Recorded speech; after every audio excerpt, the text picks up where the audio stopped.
Hello, everyone, and welcome back to the Superhero Rewind Commentary Project. It is me, Captain Logan, and joining me, as always, is my sidekick, Austin. Austin, we're transporting back to 2008 today, the first year with an insane amount of superhero movies. Like, I don't think it has the record, but at the time it must have.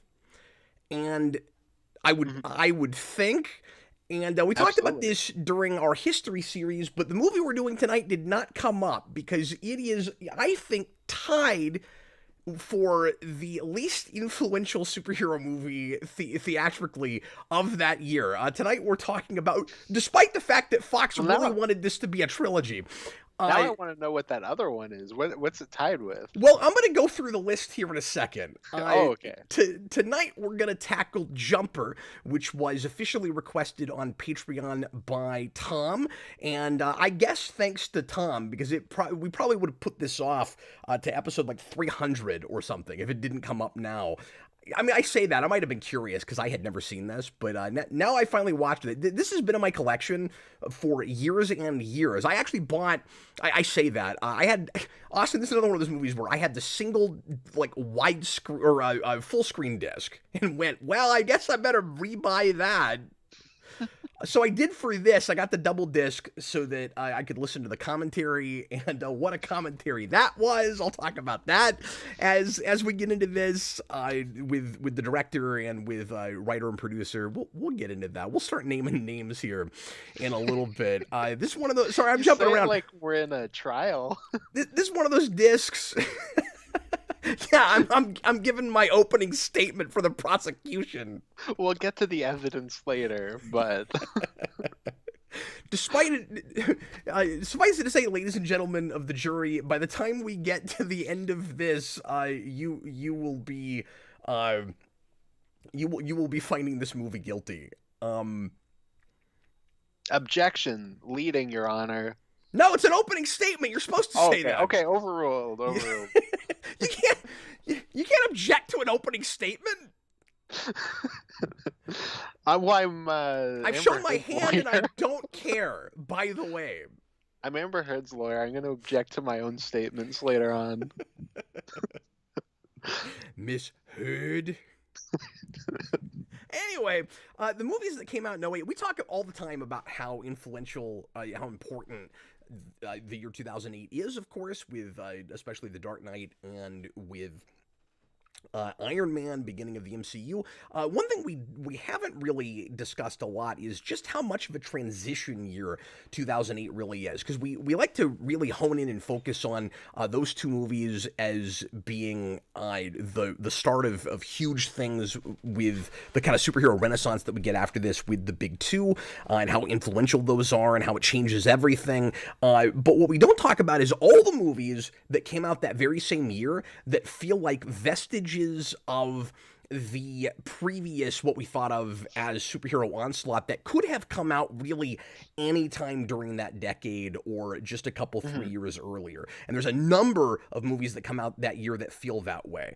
That's also the year of Wanted, which is like a very like this is a superhero comic, and they cut out a lot of that for the movie because Universal was like, this is a fad that's clearly dying.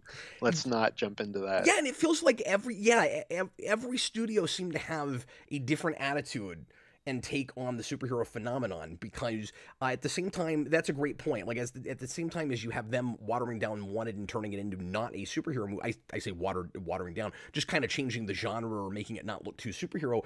You have something like Jumper, which is arguably not a superhero thing in the first place and is then arguably made more into a superhero movie, or at least the people that are making it think it's a superhero thing.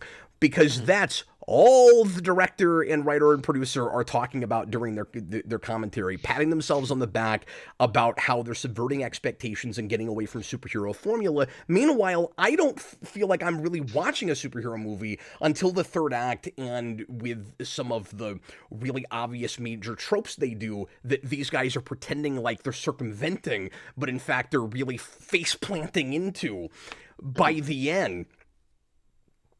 Absolutely. And it's like their attitude is, if it's a character that has powers, it's a superhero. And there's an argument to be made that if it has enough of the trappings of, and not to get too in the weeds with what counts as a superhero movie again, but if it falls enough into the trappings of a superhero story, even if it's like an anti-hero, even if it's a character that's not actually heroic or selfless or altruistic, we still tend to consider these things superhero movies. Jumper is a supernatural thriller before it's a superhero movie, but kind of then forced into that whole thing for no good reason. I've not read the novel this is based on, but I did read a synopsis of it. And that is much more of just a straight up young adult thriller with a character that happens to have superpowers. It's not a superhero thing. And it seems a lot more kind of psychological, and I don't know if it's any good. I haven't read it. The synopsis doesn't have me like wanting to run out to a bookstore or teleport to a library to read that. But it is very much focused a lot more than this movie is, because this movie is just very loosely based on that book. It's focused a lot more on the abuse with this character's backstory. That's kind of the big theme of it. And by the end of it, it seems like the whole point is, or the whole message is, you can't run away from your problems, and even if you had this power, it wouldn't let you get away from your past, and you still have to face it at some point. So the character by the end of the book just winds up in therapy. And it doesn't read, at least synopsis-wise, like a superhero thing at all. So this is forced into that.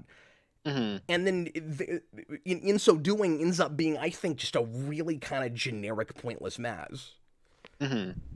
So almost like a young adult, like Carrie or Firestarter thing, but like if you really like leaned into a superhero when we adapted those. Yeah, that's exactly right. Because what I like about Firestarter, and I was thinking Firestarter all through this, what I like about Firestarter is I'm seeing the inspiration that maybe starts from some comic and superhero things on King's part, because he likes that stuff, but he takes it in a totally different direction, and it's just like inarguably not a superhero story.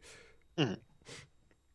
Yeah, absolutely. You could maybe take it there, if you had wanted to later. But I'm doing too much review out the gate because this movie is only an hour and a half, and I'm terrified I'm not going to have enough to say as we watch it. So.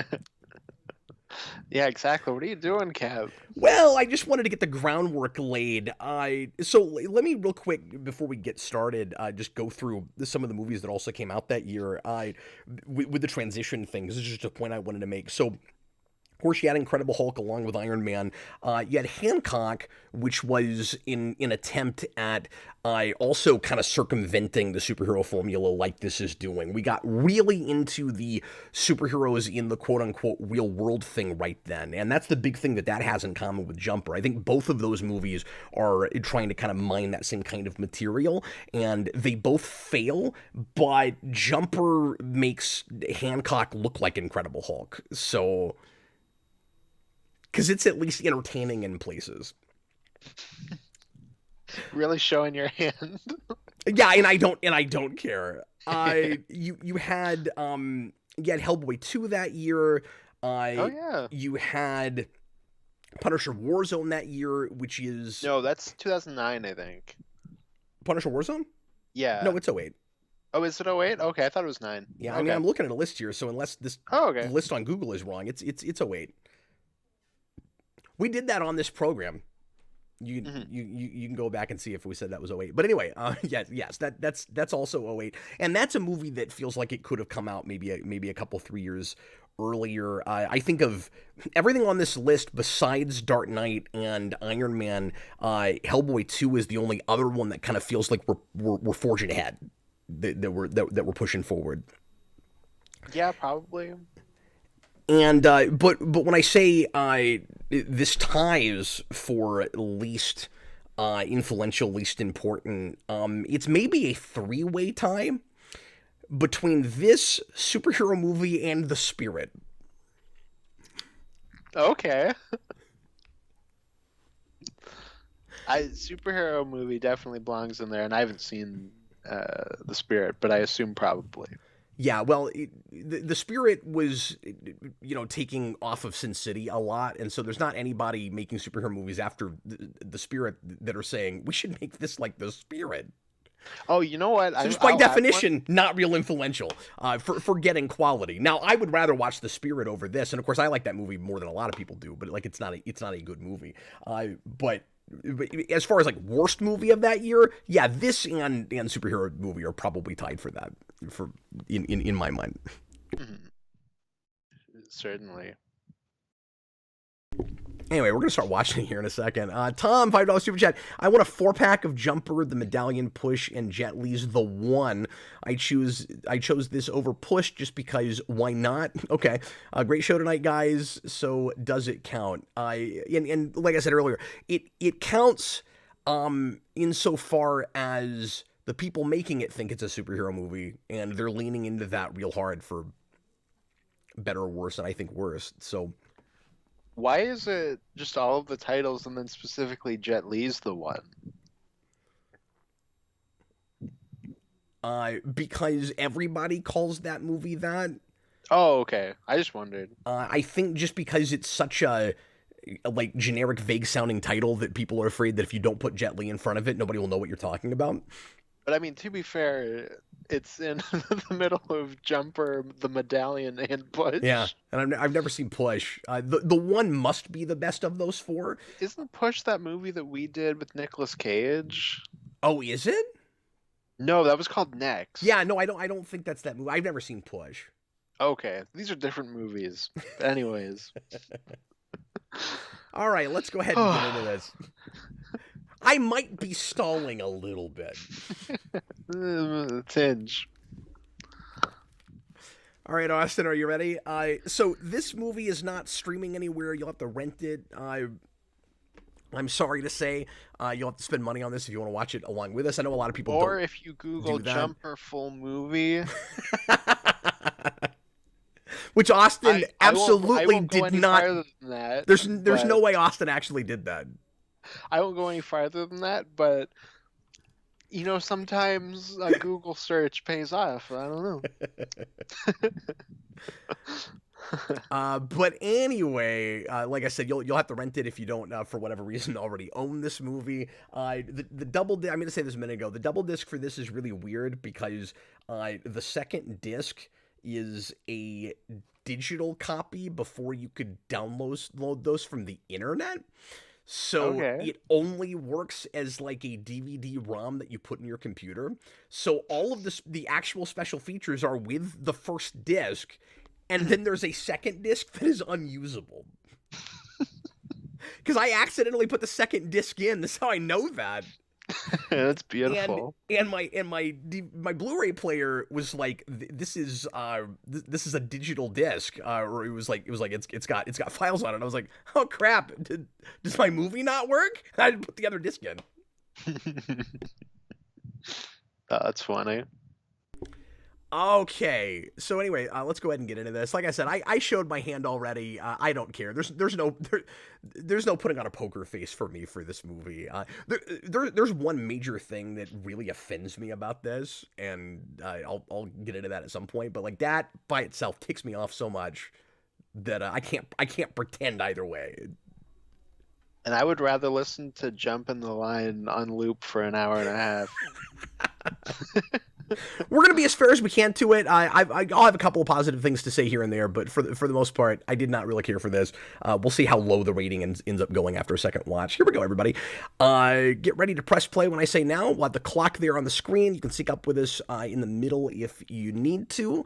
And here we go. Thanks for watching live if you're doing that, folks. As always, we'll answer super chats and regular questions when we see them and are able to get around to those. So feel free to interact with us. We'll reveal what we're doing for the special 20th episode. At the end of the show, we put each of us 5 movies that we'd really like to talk about, movies that we think are really good, on a wheel, and we'll spin that. So we don't even know what we're doing yet. And we're going to do a classic wheel spin. That's going to be great.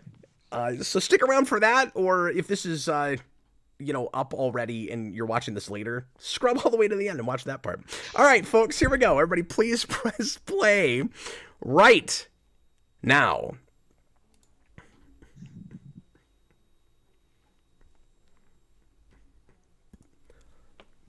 So apparently there was talk about doing the cutesy X-Men thing with the 20th Century Fox logo where one of the letters would disappear. And I guess I didn't go back and look at it. I guess the trailer did that, but for whatever reason, they decided not to do it with the movie. I'm like, why not? What letter would you do it with? Maybe an X just to mess around with people because it's not an X-Men thing, but it's got Kinberg working on it. So I would imagine that would be the letter he would disappear. I could have made the same Fantastic Four use F because it stands for failure thing, but you could have had it where like each letter disappears as it's going. That could have been cool. Or you could bamf the whole thing out. Or that would be pretty cool. So I want to respond. Get rid of the Fox part, and it just looks like the modern day logo. That's great. I want to respond to some of the things as we're seeing them right away before we get into broader stuff.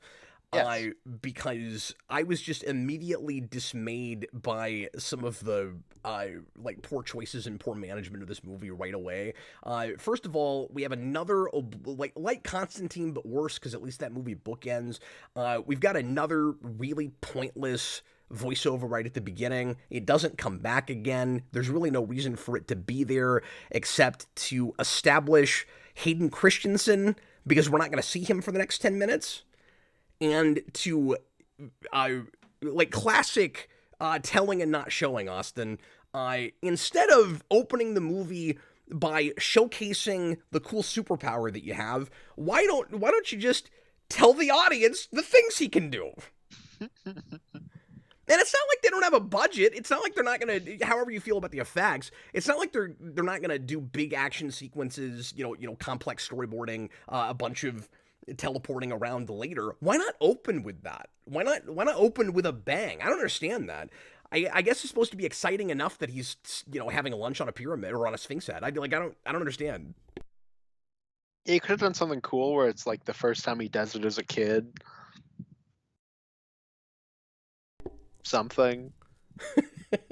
I know, Cap, you had a thing where you were really distracted by the main actor that's playing young Hayden Christensen, or like 2 years younger Hayden Christensen. Yes. I had the reverse. I had it with her because I was like, what's she in? I was like, oh my god, like I've seen her and stuff, and she's just kind of one of those like child actresses that was in a ton of stuff. Like she's in the remake of Charlie and the Chocolate Factory. She's in that Bridge to Terabithia movie. But I was like, I know her, but she has a different color hair in this, so. Oh, interesting. It took me a second. This is one of those movies where I don't know that it has, with the exception of Hayden Christensen, who, forgive me, because he seems like a lovely person, I don't think is a very good actor. I Most of this cast, I don't think is a bad cast. They just don't have anything to work with, and so you'd think they were all kind of Power Ranger level actors. And this guy is the brother of Norman Bates in Bates Motel, and it took me like 5 minutes to remember what I saw him in, because he's very young here. This is several years before that, but he's spectacular in that show, and I think he does a good enough job here with what he's got to work with. Yeah. The problem is that he's playing the protagonist of the piece, but he's basically just a crypto-freak. And that's kind of my review, is I feel like I'm just watching, like the word of the day is generic. Like I feel like I'm watching a movie where in Smallville, where for some reason we're following the crypto freak, and it's just not interesting. Mm-hmm. With very true. Not to get too ahead of myself, but with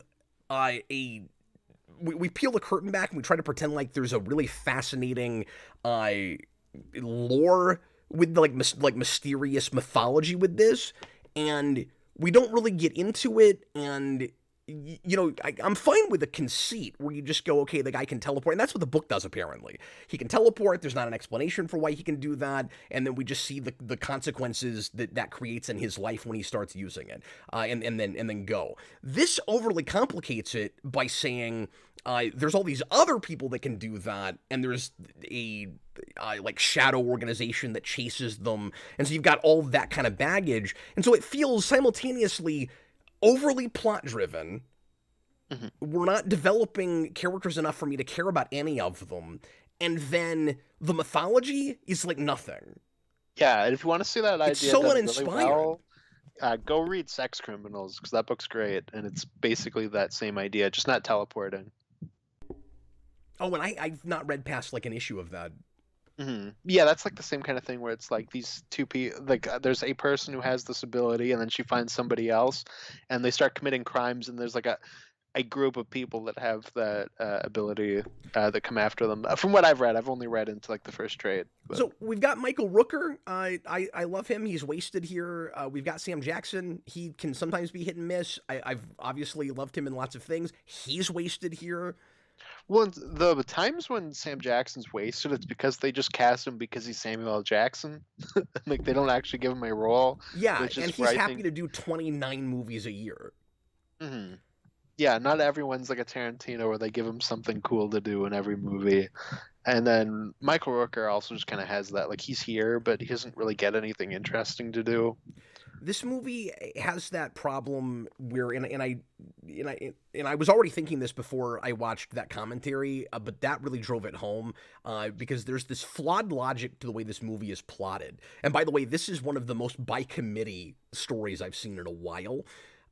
Where it doesn't feel like anybody had an idea, and the three guys working on this script were all really fighting each other and butting heads, and there's a lot of talk in the commentary about just a lot of arguments that they would have even just before they shot scenes. So Kinberg is writing on the day a lot through this movie, and that should not surprise you at all.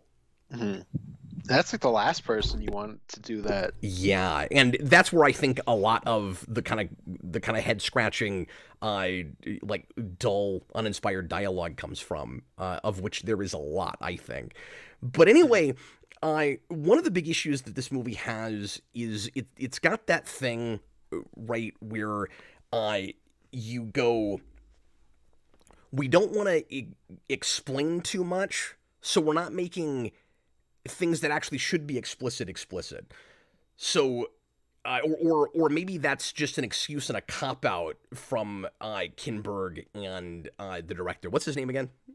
Doug Liman. Thank you. Those guys in the commentary for this just keep, again, patting themselves on the back, not just for like circumventing expectations with superhero movies, which I think is somewhat baseless and preposterous, but also they keep talking about how they have all these ideas that didn't make it into the movie that they're hoping that they snuck in subtly enough, like visually and stuff, where you'll pick up on them, and that's where all of the real characterization and thematic work and stuff is supposed to be, and I don't think any of it is actually in the movie, but also the stuff they're talking about I don't find all that interesting anyway. There is no subtext to this movie. It's not really about anything. I feel like it's as lacking in subtext as you could possibly get before just having everybody wear t-shirts that say "this is all you get." There's not a lot here. It's also just edited and structured kind of weird, where it's not very exciting or creative. Particularly toward the beginning, I think it starts to kind of, if not find like a mood and a style by the end, at least it gets a little bit more fun once it gets more action driven. If this whole movie was just a bunch of action scenes, it's a better movie because it's not really about all that much in the first place. So you might as well just get to it. Kinberg keeps talking about how they wanted to pace the movie and structure the movie to reflect David's powers. So you have that line of dialogue that Millie has later where she says, let's skip the boring stuff. And he keeps saying that's the way we were trying to make the movie, where we kept skipping the boring stuff. No, they didn't, though. It's shocking that he said that. No, I wish that's how they made it. This sounds like a really baffling commentary, Cap. Oh, it's absolutely baffling. Because I don't agree with 95% of what they say in that commentary. Yeah, it's one of those really big denial ones. Yeah, it's really bizarre. So anyway, there's all this stuff that we're not explaining at all. And yes, of course, I mean I always have to go into the spiel. I don't want my hand held, but it's gotta be in there somewhere. In the book, and by the way, the movie has after he robs a bank, completely diverted from the story of the book, which again sounds more interesting than what we have here, even if it doesn't sound like a thing I would read. Yeah, but in the book, apparently, there's a lot more thoughtfulness about how and why the powers work. Not where they come from, but just what the logic is of the powers. And they keep talking about that through the commentary, but I'm not really seeing it in the movie. So in this, he teleports to a library the first time he teleports. Why? I don't know. In the book, it's because he spends all of his time there, and if you know a place, like the places you know the best are the places that your subconscious just sends you to, is apparently the idea in the book. This does not give us that. And it's weird to have a thing that feels almost like supplementary material to a thing that doesn't care about the book in the first place. You'd have to read the book to know that. Yeah. And the movie doesn't care about that source material. Well, that just makes me wonder, why is the library that important to him? Because we keep going back there. Yeah, and there's an explanation for that in the book, but you don't have that here. And you don't even have the cute thing here where we all know that this is a young adult novel adaptation, so of course he's going to a library because books. Because young adult books in the 90s loved talking about books in libraries. I don't know if you know that, but there's a lot of just literary stuff in the literature. And when I read that in the synopsis and I saw it was dated 1992, I'm like, oh, that's par from the course, of course. In Animorphs, the character Axe, the Endolite, just goes on and on about how brilliant of an invention books are. Having been brought up in a society that doesn't have them and has everything in computers. We're obsessed with books in young adult books in the 90s. You gotta get kids reading. That's exactly it. Yeah. And what's baffling about this is the way that it is a young adult movie and it wants to pretend like it isn't. It's so weird. It's not advertised at all as that kind of a movie. And I feel like the attitude is older people are supposed to be watching this. The people that are really consuming superhero entertainment right now are supposed to be as excited about this as they are for The Dark Knight. And it's weird that you're doing that while simultaneously dumbing down some of the rougher, grittier stuff from the book and that you established in your movie. I have no sense that his father is abusive. It doesn't seem like a great home life, but does he hit him? I don't know. That's all the novel is about. Oh no. In the book, the mom leaves not because she's a secret agent for the Paladins, which this movie just makes up, but because her husband hit her all the time. Hmm. Like that whole movie is just about abuse. Oh man. Or that whole book, sorry, is about abuse. Hmm. That's ridiculous. It's ridiculous. Yeah, because you could have made something really cool out of that, and especially if you're going for like that more adult feel. This had the potential to kind of be Chronicle before Chronicle. Yeah, and I was thinking of a Chronicle when watching that. There's like a couple things here and there, like I thought of Sex Criminals and Chronicle. It's also Fantastic before Fantastic. You know, that's what it is. It was almost Chronicle, and then it's kind of more Fantastic. Yeah, and what really well, I was not actually thinking Fantastic until you said it. So since I've been rambling for a long time, why don't you break that down a little bit? Like, why does this remind you of that movie? I just think it's got like similar kind of just like nothing happening, and then I don't know. Some of the characters kind of reminded me of that, and they're both Simon Kinberg things, and I think maybe like some dialogue maybe is kind of triggering that. And they're both just really really boring. Yeah. Well, after you said it, I went, well, they're both hobbled together in a similar way. Yeah, and I didn't put that together. This definitely doesn't show it like that movie does. I think this 'Cause- movie feels super hobbled together. Because when I say Fantastic, I'm not thinking of like the back half where like it's clearly reshot and stuff. Yeah. I'm more so thinking about the first half. Yeah, fair enough. This, even more than that, in the first half, has that problem of scenes that barely follow, and it's just super contrived. And they both have Jamie Bell. Oh, that's true. I wasn't even thinking about that. when he's like stuck in the electrical thing at the end, I was like, "You better come back here, you, or it's clobbering time." So this shot with Hayden Christensen, we'll talk about his performance at some point, in front of the clock, is actually kind of a cool shot. Why wouldn't you open with something like that, or with more things like that? Like, yeah, you've got him on top of the Sphinx, okay, but like do a montage where he's jumping from place to place. Well, the Sphinx one, I think, was like the big thing they sold this movie on. Like, I think that's the poster. They made too. you think the whole movie takes place in the desert. Mhm.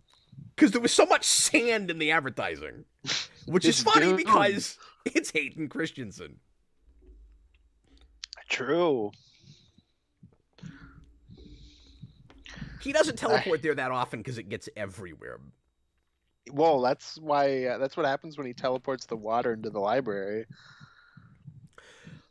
God, there's a lot of things I want to talk about right now. So the other jumper, is it too convenient that he just happens to bump into David here, or is he there because he's following Sam Jackson?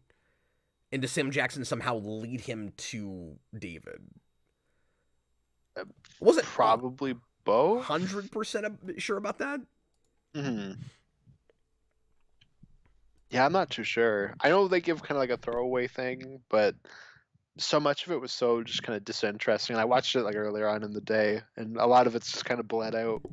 Yeah, well, I'll just keep rambling on if you don't want to have to say too much, Austin, but interrupt me anytime you have a thing. It's so, even now, it's so boring. Yeah, it lost me very early, and then it really lost me by the end. I will admit that during the most thrilling action of the movie, I nodded off for about 3 minutes. I did go back and rewatch that part, and I watched that commentary, so I have technically seen the movie twice. Okay. What were you gonna say? No, I was just saying, and like the effects work isn't great. Look, he's on the Sphinx again. Oh yeah, That's what the movie's about, dude. yeah, that's a metaphor for something, but I don't want to give him too much credit, so I'm not gonna try to think about what it's about because I don't think it's about anything. Well, I think he's just being exotic because he can. yes. You Well, know. there's 3 pyramids and 3 people wrote this movie. And you have a man on a Sphinx He's like a sphincter. Something about running as far away as possible from your problems and going to like the most ancient part of the world. Like I can make up something, I guess. Mhm. Yeah, exactly. They use electrical whips because electricity jumps you into the future. Oh, you know what? So we haven't even had the fight with Sam Jackson yet, right? Like this is his introduction right now. Yeah, we had him at the bank briefly, but this is like his second Okay, so the introduction. other He kind of jumper gets two. can't. Yeah, he must have just randomly bumped into David in London. That's lazy. Yes. And I'm gonna have a hard time not saying that a lot. I think this scene is completely unnecessary and kind of a mistake because when we meet him again, when he fights David here in just a scene or two, Mhm. it kind of watches like it's supposed to be his introduction. And isn't Oh, it so more isn't he it more gets three interesting? introductions. Yeah, I think, but I think it's more interesting for the audience. Well, even if he's in that bank vault scene where like we get a glimpse of him, and then like his proper introduction is that fight. Isn't that better if he shows up and we're kind of wondering what he's about and whose side he's on? And we just saw him kill a guy, Mhm. and we know that he's after jumpers. So like we've been given too much. It's even plotted like Smallville, where it gives the audience everything before our protagonist gets anything. Well, especially because it's not really going to get any more interesting than that. So No, there's not any more to it than that. we Uh, know everything already with him. and I was going to say a minute ago, one of the big thing for me anyway that dates this before it even comes out, where again in the commentary they're acting like a lot of these ideas are super fresh and like Mhm. we've never seen them before, and that you never have flawed superheroes. And I mean, they're basically describing Peter Parker and acting like they invented him in that This is the commentary. Like second that's time that's kind this. of what it sounds like. Yeah, no, you're right. This is the second time this year that a character walks into a room where Sam Jackson is in front of like a window, Yes. and he's gonna tell them that they're not the only one. Yeah, he just doesn't know it yet. Exactly. I You but think you're the only jumper in this world full of mutants and Biden spiders? but yeah, I what's really embarrassing to me, and this movie comes out in '08, so when they first start making this, to be fair, the thing I'm about to mention has not been made yet, but like you put this out in '08, and you're already into the third season of Heroes. And if you go back and watch the first season of Heroes, this movie, by the end of the first of the movie, basically gets you to the premise of Heroes, like to Oh. to to the pilot, or at least the situation with one of the main characters, because it Mhm. also has the, not that this is original to Heroes, but it also has the secret agency that's after the superpowered people and trying to either kill or recruit them or both.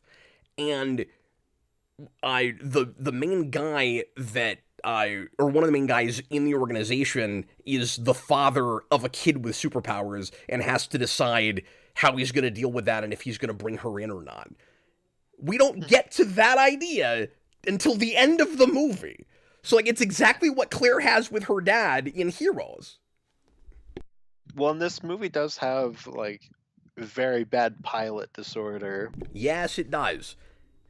And I'm not gonna say that you couldn't have made a way better sequel to this, where you actually get into the lore and stuff. But I don't care. This does not have that X-Men 1 thing where it's very much a setup movie, but like I wish it got more done. But I like the characters and there's interesting ideas. It also helps that it's based on X-Men.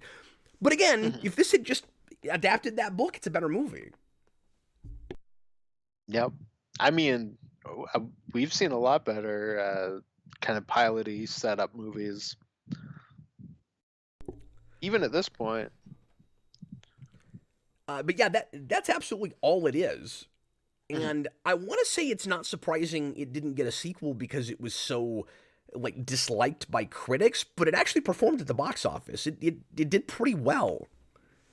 Oh, okay. I assumed it bombed, and that was part of why they didn't make a sequel. I always thought that too, and then I looked into it today, and budget was 85 million, and box office was 225.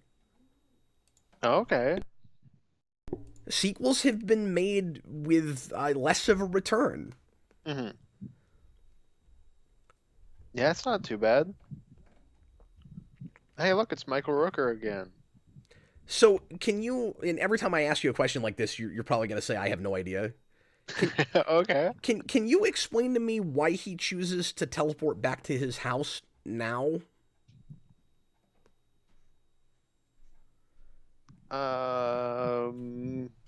It was the first place he thought of.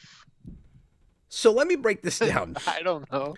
You're right. being I don't know. you're being chased by an agency with a scary white-haired man that tells you that this look Sam Jackson is hilarious to me, by the way. That has just revealed to you that you're not the only person that has these superpowers. There's a whole agency after people like you. So you're basically a mutant that just realized that there are other mutants, except they all have the same power. Mm-hmm. And so you're a fugitive now. And your first recourse is to go back to the town you grew up in. Yeah, nobody will look for you there. And yeah, that's fair, and it'd be nice if there was any explanation for this. If the idea was, well, if he's in a heightened state, he'll just subconsciously, naturally transport back to a place he's most familiar with, like with the library, if that's what that was supposed to be. You know what it doesn't explain? Why he stays there and decides to go after his high school sweetheart. Mm-hmm. You know where he should have gone? Why does he do that, Austin? Because the movie really wants to get to Rome. That's the answer. That's why. That's the only reason. But you know where he should have gone, Cab? Where's that? Is to the head of the Sphinx. Well, I mean, he seems to care more about having lunch up there than he does really anything else, like besides robbing banks. He naturally should have either shown up at the top of the Sphinx or in a random bank vault. Or on Big Ben. Yeah. Exactly. I'm going to read these super chats real quick. Yes. So, Tom, $2 super chat says, I think this is the first... What? Time I saw Mary Poppins. So when that came in, I was like, what? And then we talked about Michael Rooker. Oh, is he talking about Rooker? Oh, he's talking about Yondu. Okay. Because that's Mary Poppins, the first time I saw him in a movie was. Thanks, Tom. Then Tom puts in a $5 super chat. I saw an interview with the author that implies he wrote it as an escape from his own childhood. Even just reading the synopsis, it reads that way. If not an escape, a catharsis. Like, I wondered if maybe he was writing from personal experience, and he was thinking, when I was a kid, all I wished for was the power to teleport out of my house. To get away, yeah. Yeah. And that's so much more interesting because it comes from a place. Like, there's heart to that. There's humanity. We can relate to that. I can't relate to anything in this. So again, I don't want to dog too hard on Hayden Christensen because he's doing a job, and for some reason they decided he was the guy for this role.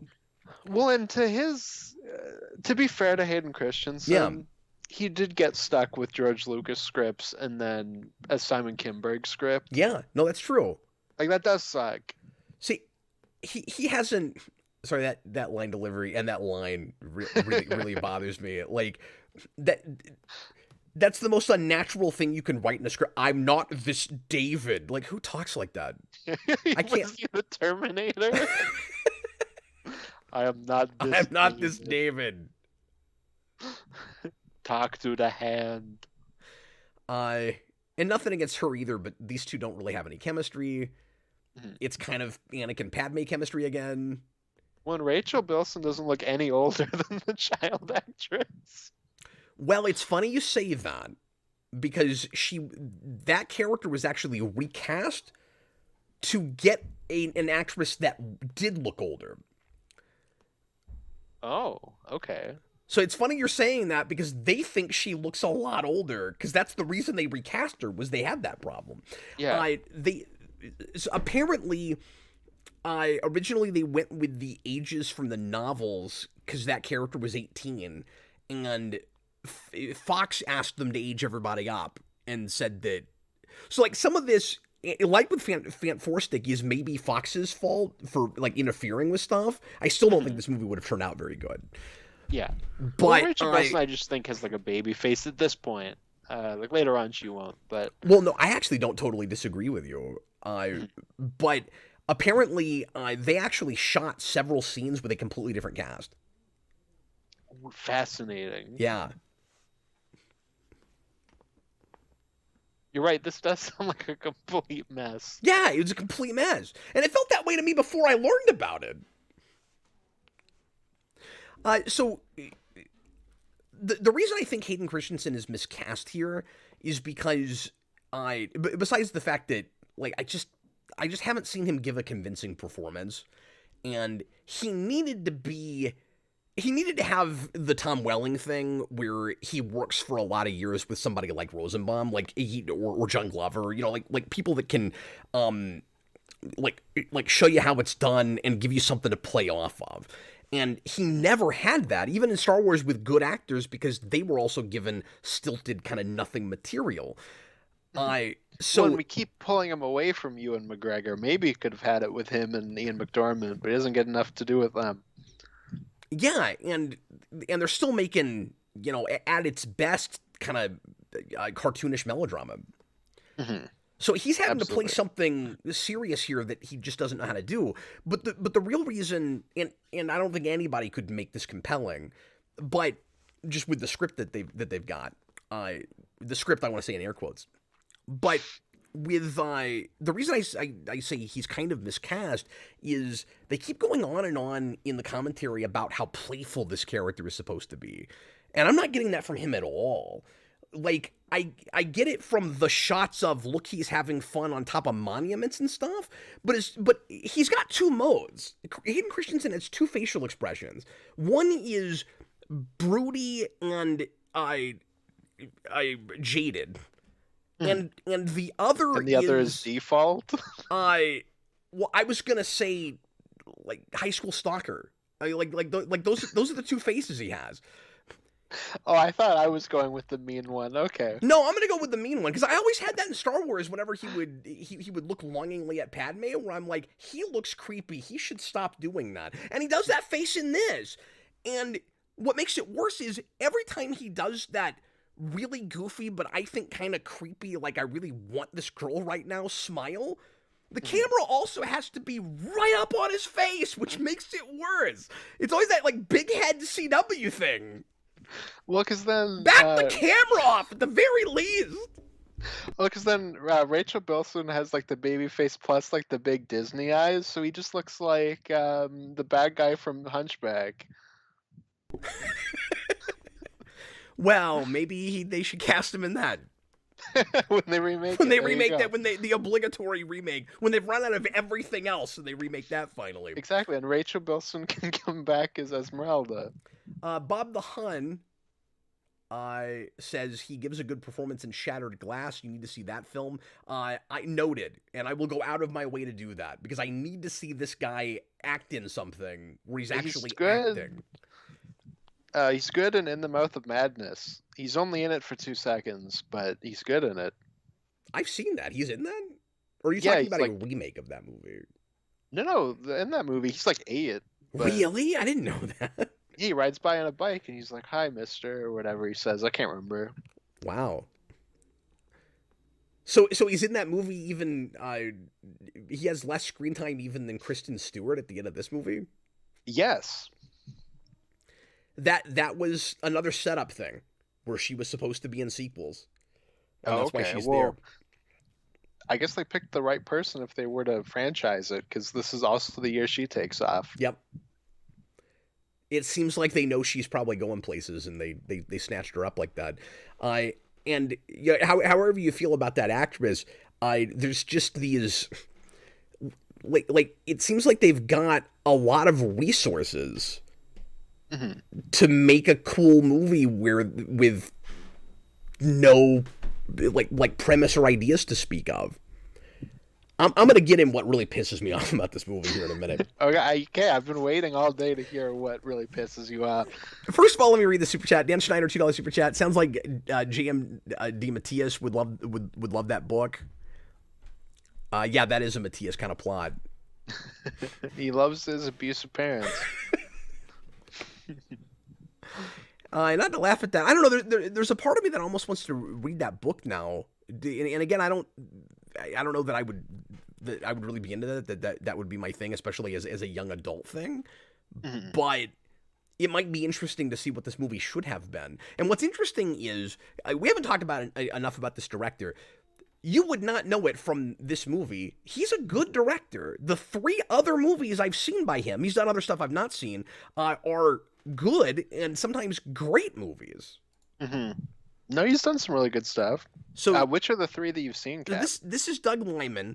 He made Bourne Identity, and this movie should feel more like Bourne Identity. It's another fugitive thing. He's running a lot, but he's got this jumping power. So like it should be like Bourne Identity, but he's you can see why they picked that director for this. That's probably what Fox was thinking in the first place. Was here's a premise that could be like another Bourne Identity. Yeah, like imagine the like intensity of that, but with teleporting. And I'll tell you the other 2 movies here in a second, but this is a good place to make this point. You know what's crazy? What's that? Well, the first Bourne Identity has a role for Brian Cox. I don't know if you've seen that movie or if you remember that. I watched all 3 of them as a kid and didn't really like them, and I need to go back because now I like spy stuff. So well, and I don't know if you would like that compared to some of the other spy stuff you like, because I think I'm kind of like hot and cold on the Bourne movies, but there's things about them that are really fun to watch. I wish it was a little bit more about the psychology. Oh sure. But anyway, but the action's cool. You just got to be okay with some camera jump stuff. Did we have to use this song? And this is the most obligatory kind of sex scene. When this came up, I was like, "Oh my god!" I flashed back to this point, and I'm like, I'm sitting at home playing with toys while I'm watching Grey's Anatomy.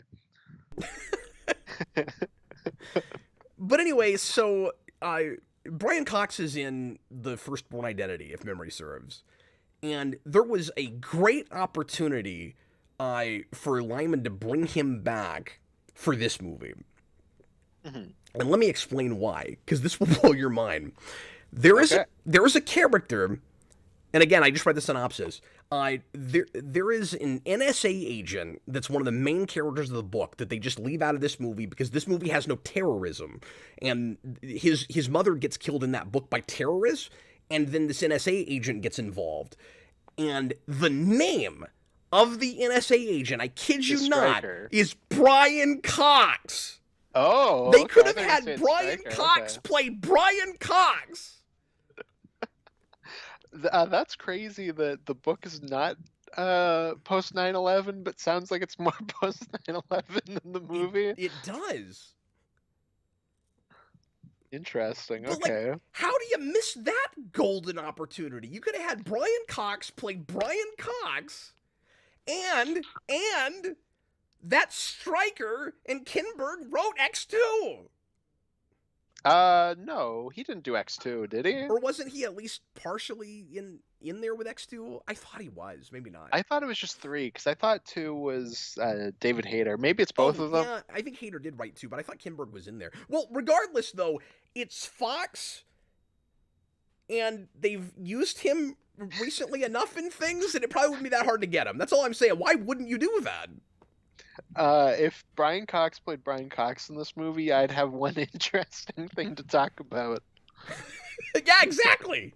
Makira says Brian Cox is throughout the whole Bourne trilogy. I thought he died in that first movie. See, I haven't seen those in so long. Maybe he dies and then comes back. Oh, you like Whistler? Mm-hmm. In the Blade movies? And then he dies in the third movie. I'm actually kind of excited to get to Blade 2 at some point. Because I haven't seen that in a long time. That movie's great. But anyway, I wish I was watching it right now. I do too. Yeah. So I've got to get to the thing that pisses me off because we're right at it. But the other movies I've seen from him are Mr. and Mrs. Smith, which I remember liking, and Edge of Tomorrow. The Okay. Live Die Repeat movie. That's weird because Mr. and Mrs. Smith just got rebooted with a TV It show, did. and this got, I don't know if it was rebooted or if the show was a No, sequel. this got an in-continuity sequel series that went for 2 seasons in 18. Yes, and it's a Starting in 18. YouTube Premium original show. Yeah. Did not take off because the only YouTube Premium show at the time, it was called YouTube Red. The only one of those that hit and did really well was Cobra Kai, which then went to Netflix. I did not know that started as YouTube Premium. It did. And you can tell because it has like a $5 budget in the first episode. Well, that's a good pilot, but it looks like a student film because they have no money. Oh, sure. Which is part of the charm of it, honestly. I kind of liked that it got that treatment, but Yeah, I mean, some of those things, like, it doesn't really bother you when it looks very cheap. Like, the Weird Al biopic has that because it's a Roku movie. yeah. But, like, that's fine. And, well, some of those limitations make them get really creative. Mm. And that's the kind of movie that should feel like that, I think. But anyway, okay, all of this makes me angry. And I'll tell you why. Because you don't agree with breaking into the Coliseum, and it really pisses me off. Okay, and so I'm this gonna is finish it. This is a layered pissed off, making me angry thing, and there's a lot more subtext with this than there is in the film. So, the big elephant in the room that we've not been talking about is that this should have just been a Nightcrawler movie. It's preposterous that it's Fox, you've got the X-Men.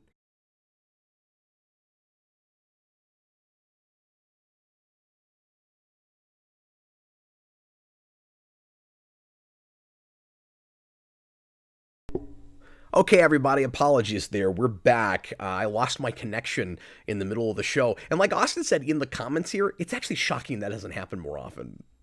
Mm-hmm. Yeah, we've done like 8 gajillion shows together. I'm not actually having internet problems. Somebody flipped the switch that turns the internet off in my house, so I had to go turn it back on. Anyway, so everybody sync up to 4031. That's where my clock stopped. And so, I don't know, there'll be a whole 45 seconds that we won't have commentary on. But we'll finish the movie from that timestamp going forward, and I'll finish the point I was in the middle of making. Austin, are you good? I am good.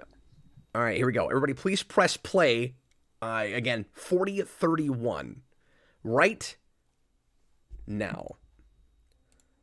That's perfect. I got to get up, stretch my legs, get some more water.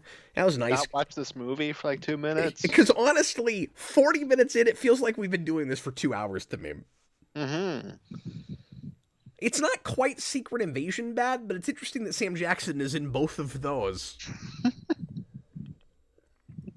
Sure, certainly. Am I laying in my dislike for this movie on a little thick? I don't think so. I don't You think be I the am. judge. Austin, here's the big thing that pisses me off about this movie. So I'll finally finish the point that I was trying to make before I was so rudely interrupted. So, like I said, or started to say, I don't know if this got on recording. I was 20 minutes in this movie and I went, how is this not just a Nightcrawler movie? And then, because it's Fox and it's teleporting, and the Fox X-Men movies like X2 has a really cool Bamf effect, and the teleporting effect in this isn't bad, but the Bamf effect is so cool. I'm like, this studio has already made a movie that with this power, and visualizes it in a cooler way, and then it really adds in. So, and I'm not saying that you can't make a movie about teleporters that isn't exactly Nightcrawler, but then we go to Rome. Really, then we go to Rome. Like, Nightcrawler is religious. He's Catholic. We've done stories with Nightcrawler in Rome. I'm pretty sure that's where his big episode in the animated X-Men is. We took this to Rome. Well, at least we eventually got a Nightcrawler movie. We got a movie called Nightcrawler, which is a good movie, but it's not actually about Nightcrawler. Well, if you ask my dad, it is. Oh, okay. Oh, you've told me about that. But that's not what really pisses me off. What really makes me angry is Did it what I turn out found that out. they actually wanted to make one and then they made this instead? Yeah, I didn't know that until somebody mentioned it in the comments. And so I can sympathize with Kinberg with that if like he wanted to make a Nightcrawler movie, Fox didn't like that idea, and so he was like, well, here's this thing with a teleporter, but he doesn't even find a way to kind of make a Nightcrawler movie out of that. And I wouldn't want like a knockoff generic Nightcrawler movie, but I might enjoy that better than whatever this is. You know, because this should have just been that book. Mm-hmm. But anyway. You know that if he made a Nightcrawler movie, it would just be this. maybe so. And then, but it would have that cool Bamf effect all the way through it. Fair enough. And then I found out the thing I found out in the commentary from those guys, which is because the one thing I really respect Kinberg for, and it is Kinberg even before it's the director, is that he was insistent that they didn't create locations with CG, or that they didn't try to build sets that looked like places or do stuff on backlots. They went everywhere they go in this movie. And I really respect that. I think that's cool. They did a globetrotting movie where they actually globetrotted. The script sucks, the acting's not great, but it's neat that they went to those places. So when we're in the Colosseum, we're actually in the actual Colosseum, which the state of Rome, so the Vatican, didn't allow anybody to shoot in for like 50 to 60 years. And this is the movie that finally gets to go there. That pisses me off. Yikes. That's a load of crap is what that is. I mean, Simon Kinberg has like Satan powers, considering he's made all these movies and he keeps working. Yeah, apparently the big producer on this movie, I gotta find his name, but he's also on the commentary, like sweet talked somebody in the Vatican, like they had apparently meeting after meeting trying to get them to let them shoot in the Vatican. I don't know why, or in the Colosseum. I don't know why they wanted specifically that so badly, because I don't know what it's doing for the movie. Went directly to the Pope and fed him a Jolly Rancher. That's amazing. On to film here. I honestly don't really know what it's doing. Lucas Foster, I think, is the guy. I don't know what exactly it's doing with the movie, like thematically or anything. It seems like just an exotic location. And maybe a fun irony to have a fight in the Colosseum, which they didn't want any violence in. And I do like, I can't remember if it was Kinberg or the director who it was, but one of those guys goes, I mean, it's the Colosseum. That was all about violence. So that was funny. But apparently they were only allowed to shoot there 45 minutes at a time, and they only got 3 days where they could go in and shoot for 45 minutes. So that is respectable. Everything you see in the Colosseum, they shot in less than 3 hours. Yeah, they'd have to really run and gun it. That's pretty cool. He just dumped that guy on the Sphinx head, or like a minute ago. But he does that a couple of times where it feels almost like that Batman Begins thing where it's like, I'm not going to kill you, but I don't have to save you, because you drop somebody off in the middle of barren nothingness. Yeah, he's probably going to starve to death. I don't know who's ever going to find him out there. I mean, that is like a major tourist section. It's just funny that we keep going to the Sphinx head for some reason. Yeah, but at the end he does it with somebody. Is it Sam Jackson? I can't remember, but there's somebody at the end that he drops off in the middle of a barren wasteland, and it's not a tourist trap. Yeah, because he's like, I could have killed you. I want you to know that. Yeah, because that's the end of his supposed character arc, which I could have jumped he's you into different a from all stain. I'm sorry, what? So I could have jumped you into a stain on the pavement, but I won't because I'm a good guy. Yeah, his character arc is supposed to be the kind of obligatory. And again, they keep talking in the commentary about how they're getting away from the classic standard hero's journey. But all his character arc is forced and contrived as it is just, for some reason, this guy is special. Because Sam Jackson says all of the other... And we haven't talked about Sam Jackson's motivation, but that will take 5 seconds. I mean, we kind of did. He wants to kill them jumpers. Well, we didn't talk about the religious part of it. Oh, okay, fair enough, fair enough. Okay, I'll just say it real fast because that's all the conversation we'll have about it. He says only God should have that power, and it's unnatural. It's not unnatural. They didn't get it through science. And you know how I know that? Because we're also told that it goes back for centuries. Mhm. So, okay, it's supernatural, but in that other people can't do it, but it seems to just be a natural aberration like mutation. Mhm. Yeah, that's just like a been there, done that kind of Yeah, motivation. it's Not that you can't very make been there, that done that. work, And but so he says, and they go on also in the commentary about how he's an interesting villain because he thinks he's the good guy. Okay. And because okay. he's the only person in the movie that's actually trying to save the world, Mhm. and our guy is just out for himself. And again, they act like it's really original and new to do an anti-hero with superpowers who will then kind of be the hero by the end of the movie. This by the way, for a guy that can teleport anywhere he wants to, is not real proactive. Mhm. You know, he lets a lot of things just kind of happen to him throughout the course of the movie. And it isn't until we get to the most obvious superhero movie trope, the girlfriend getting kidnapped, that he finally starts actively doing things. But we're subverting tropes, Cap. Yeah. See how we're not, though? I've never seen a superhero movie before this where a character is not very motivated to do things, and then the villain kidnaps their girlfriend.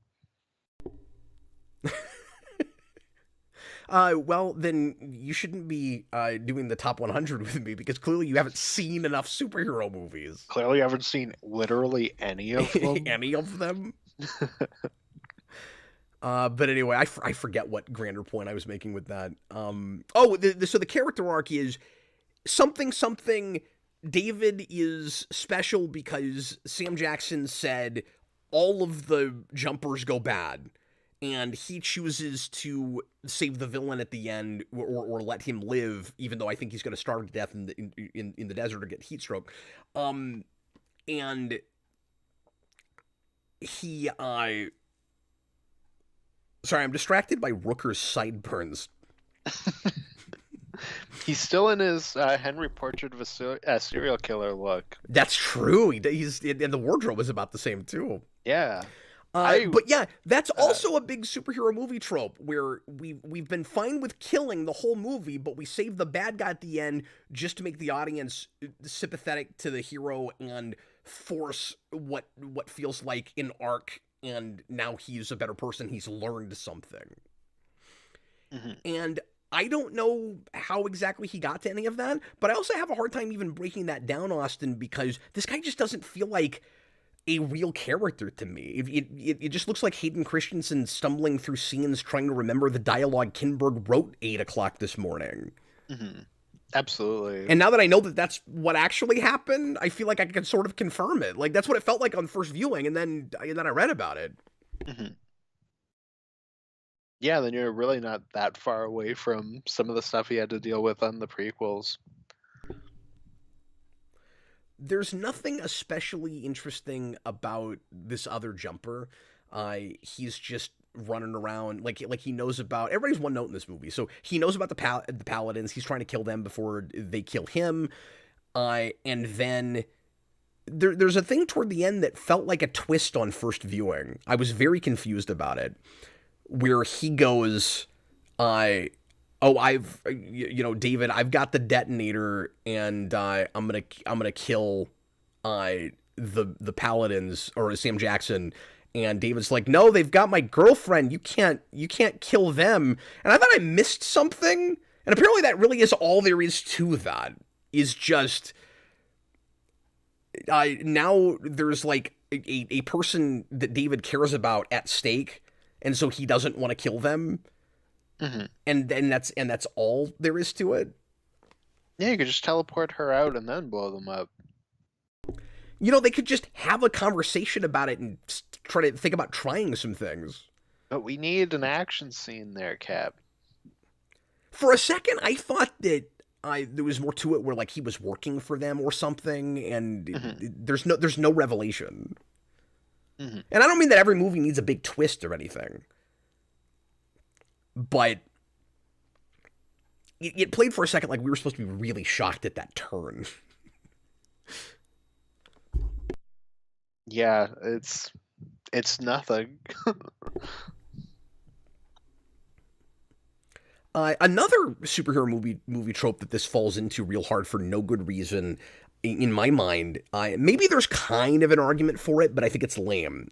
The hero that keeps the secret from the girlfriend when things would be a great deal less complicated, and he would be, kind of a better guy if he would just tell her. And Yeah, and I was expecting this to subvert that. Oh, hey, look, they're watching Family Guy. I saw that. But I was like, okay, surely this is gonna be the scene where we reveal it, and then it just kept going. And I was okay now, and then it kept going. Well, I thought they were gonna do the Kick-Ass thing 2 years before Kick-Ass.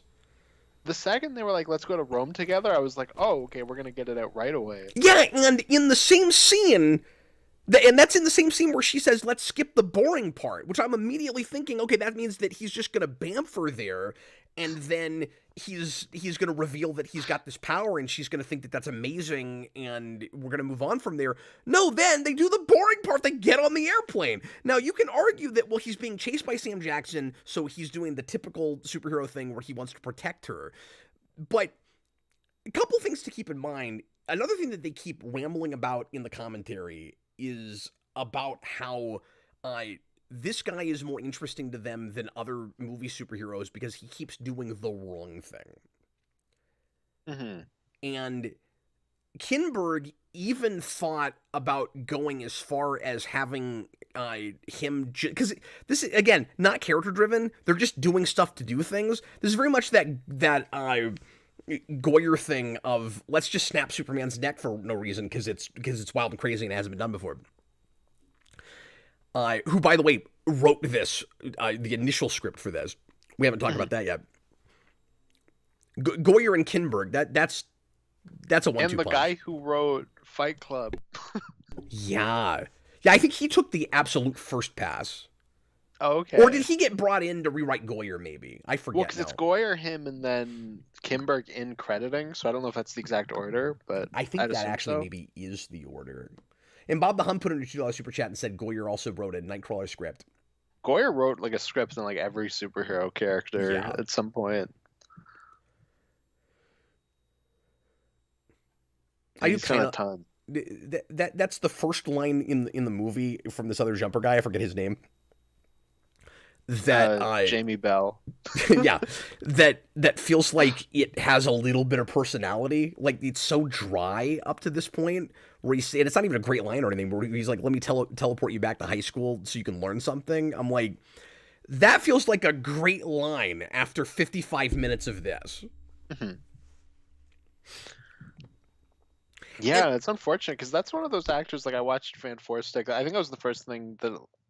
Like I remember being like, "Oh, this is this guy." I definitely saw him in things before that, but I was like, "Oh, this is not like a great actor." And then I watched Rocket Man, and I was like, "Oh, okay, no, yeah, that's just a really bad movie." He's not always made the right choices. It sounds like, but Rocket Man is amazing. Mm-hmm. There's also this this issue where, and I don't know if you had this, Austin, but there's a number of places where the dialogue is so stilted that it's even worse in the character's mouth than it probably was on the page. Like there are places where I'm imagining what was originally intended, and the actors are so checked out that they're literally just saying a line and not even thinking about what it is or what's behind it. I meant to mention this toward the beginning. There's this bit that I couldn't get my mind around where Sam Jackson, and of course we've seen great performances from Sam Jackson, but he can check out. I don't think he checks out the way Bruce Willis checks out. Yeah. But he can sometimes check out, and I think he does that with this movie, where it's less that it's like he's not there. It's more of it's going into like the well of you've seen this performance before and there's kind of nothing else to it. Yeah, and he knows why he's there. We're like, well, that's this Yeah. one note thing. I'm being typecast. I'm being pigeonholed. But it's a paycheck, so I'll do it. Or at least that's what it seems like. He's got this line in that big fight at the beginning with David where he tries to interrogate him on the railing. And he asks him a question. I forget what it is. And then immediately he says, I hate jumpers, and he throws him off the balcony. He gives him no time to respond. There's no delivery. There's no performance. He just goes, question, almost no beat, I hate jumpers. You know how that must have been written? The point of that must have been, he asked the guy a question, there's a beat, he hopes for a response, he doesn't get it, he eye rolls or he huffs or something, he goes, I hate jumpers. You know, because they're like this. They don't tell me anything. They're assholes. And then he throws him off the balcony. He's so checked out. He doesn't even read the scene right. He was clearly supposed to go, he's an asshole. Okay. I agree. There's a lot of that in this. What's that? Did you roll your eyes at this the way I did? At what? Did you read Marvel Team Up? Oh, yes, I read it. All of well, it. What made me laugh? Just like an arc of it. Like, how much Marvel Team Up did you read? Like, these characters don't know what they're talking about. What made me laugh was they team up for like a short run, and I was like, what? Like, so I haven't seen it, but like just from watching your review, I was like, okay, this is what Glass feels like, right? Where it's like we're just throwing out words. I'm sorry, this is what feels like? Glass. Like, Yeah. I haven't seen it, but watching your review, that's how you and Eric talked about it back in the day. Yeah. I was like, I imagine that's probably a little bit worse because there's more of it, but like it's that. Like, have any of you read a comic? And it's also sad because it's Simon Kinberg, who's worked on a ton of X-Men things. I'll address this real quick just in case anybody else is thinking about this. One reply said, I don't think Bruce Willis checked out. His mental state just became worse. Like I don't mean to be insensitive. I think later in his career there is that. I think earlier in his career, before he was probably suffering from dementia, he had some movies where he didn't really want to be there, and you can see it. I don't think every time that happens, it's because he was suffering from dementia. Yeah, I can agree with that. I mean, there's other actors too that are like that. Yeah, it's just the first person that came to mind, and also Sure. Sam Jackson. Because I was thinking about Unbreakable, which is not a movie where he's checked out, but so he needs more directors like Tarantino that like really give him something cool to do, like on every project. So we just talked over it, but this kind of chase scene where he's teleporting the car is the one like kind of creatively storyboarded and executed scene where there's some kind of cool bits in that, and that's not a real easy thing to shoot, especially when I found out that they didn't shut down any of the streets to do that.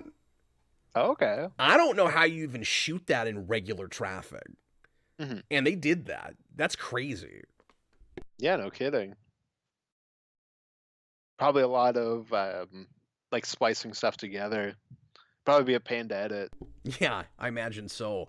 And I also think that the car going, like, teleporting through the wall is a cool shot, because you expect it to go through the glass, for it to shatter the glass, and then it just disappears and comes back out the other side. But the stunt looks the way it would look just without the broken glass. That's kind of cool. Yeah, that's cool. I'm trying to give it what I can give it. It's got a couple of moments where I'm like, in a better film, I'd be really into this, but I'm not invested in any of these people. Yeah. I mean, it's that type of movie. It's just, I like when they drive the cool car. But that's why I wish the whole movie was that. Because then I could get into that. Like, what if it was just, like, bank robber kid teleports everywhere? First of all, you need the kinetic pacing that Kinberg and those guys in the commentary are pretending like they did. Well, it's you want it to be Born Identity, and instead you got the 355, the last Kimberg directed film. I don't even know what that is. Yeah, I watched it Why did you do that? because the trailer song was so embarrassingly bad. I was like, I'm gonna watch this for the joke of it. I literally thought you were going to say because you hate yourself. I made a little bit of both, a little bit of column A, a little bit of column B. That's where I thought that was going. But yeah, like I said, they were talking about how the movie is supposed to feel like he feels in his regular life. Almost like an ADD kind of thing, where he doesn't like, sort of like we play the Flash sometimes, where he moves at a faster speed than everybody else. He doesn't want to stay still. But you can do a different thing than you even do with speedsters with a teleporter, because there's no connective tissue between going from point A to point B, so you would be even more impatient and impulsive, I would think. The other thing that's weird, I meant to say this earlier, about his, like, simultaneously being impulsive, but also being almost Al Simmons-like in how not proactive he is that, again, he's played up as being really impulsive. He wears a t-shirt where literally the dial is up to the end of the dial. Mm-hmm. And he's not a very proactive character. And the movie is not moving at like trucking at that pace or jumping. Like, I'm not one for really fast jump cuts, but it would be appropriate for this movie. Like, this movie should be sensory overload. It is the opposite of that. Yeah, absolutely. You just flashed me back when I was a kid and I saw the trailer for this. This is like the one thing that I can give this movie. When I was like little and I used to draw and write my own comics, I saw the trailer for this and I was like, "Oh, that looks terrible," but I'm gonna make something kind of like it. And it was with speedsters instead, and they fought each other with whips, and it was like, it was just like the action shots from the trailer of this that inspired it, where it's like they had like the electrical things, and that's what I did, and I got way more entertainment out of doing that than actually watching the movie. So I'm glad you found some kind of enjoyment in it somehow. So here's another example. He's finally going to show her what he can do just because he's backed into a corner. Mm-hmm. And wouldn't it be more interesting, and wouldn't we like him more if this was a thing that he actually chose to do at some point, or if it just happened earlier in the movie? And again, I don't mean to complain that he's not perfect and he's not always making the right decisions. That's not what I mean when I say sympathetic, or even when I, think the character could be more interesting. It's fine if he's deeply flawed. It's fine if he's an action hero. Action hero. I wish he was doing more action. It's fine if he's an anti-hero. Mm.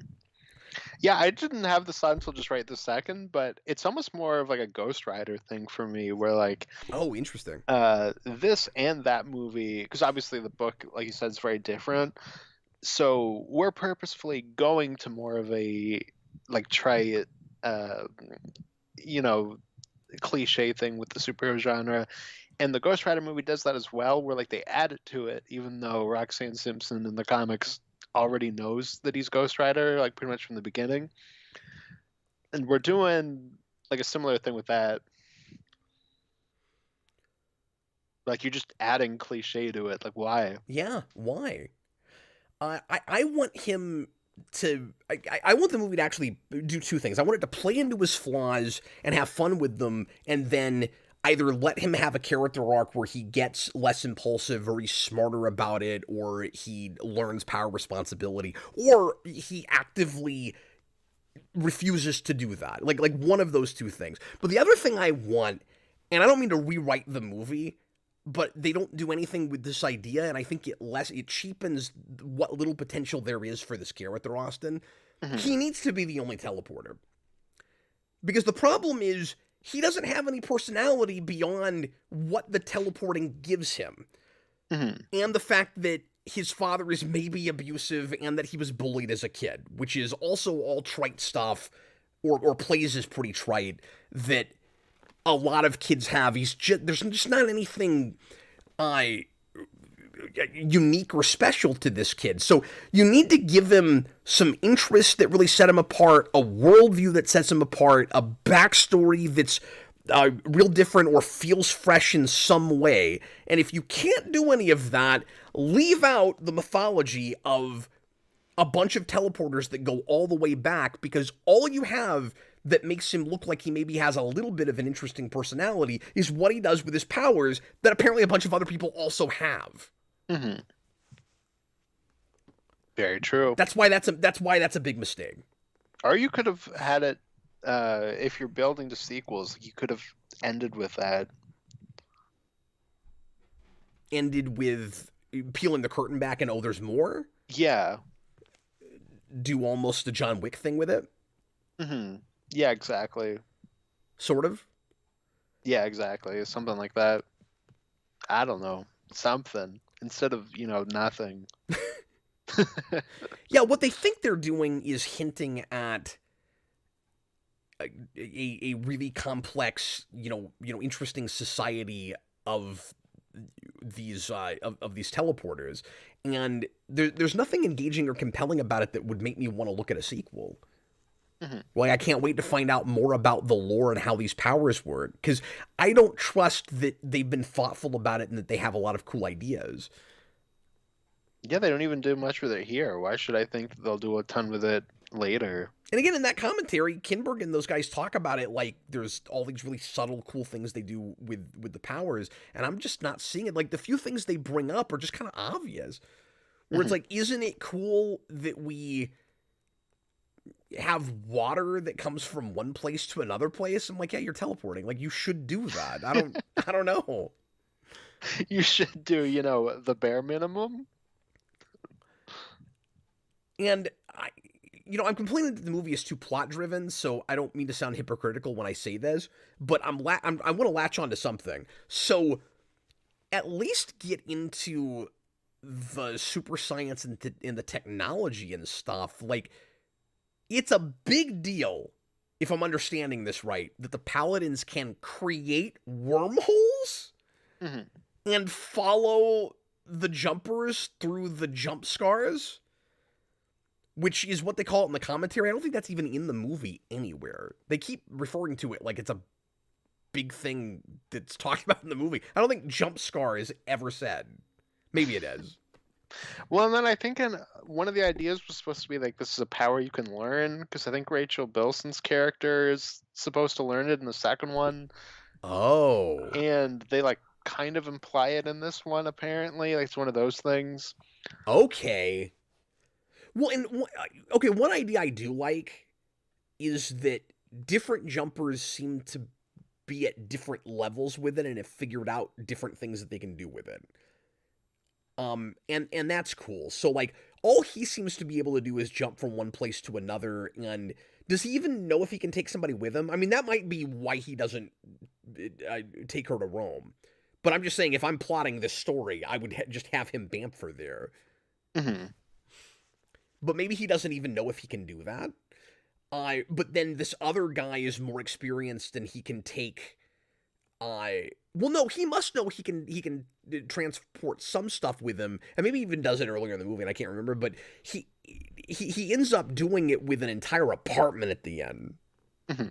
So he must know he can take stuff with him. Yeah, I mean, he was taking money right away, so. Oh, that's true. Yeah, but maybe he doesn't know if he can take a person. That's true. I'm trying to give him something. I'm trying to give it to them, because I don't know why he doesn't just do that.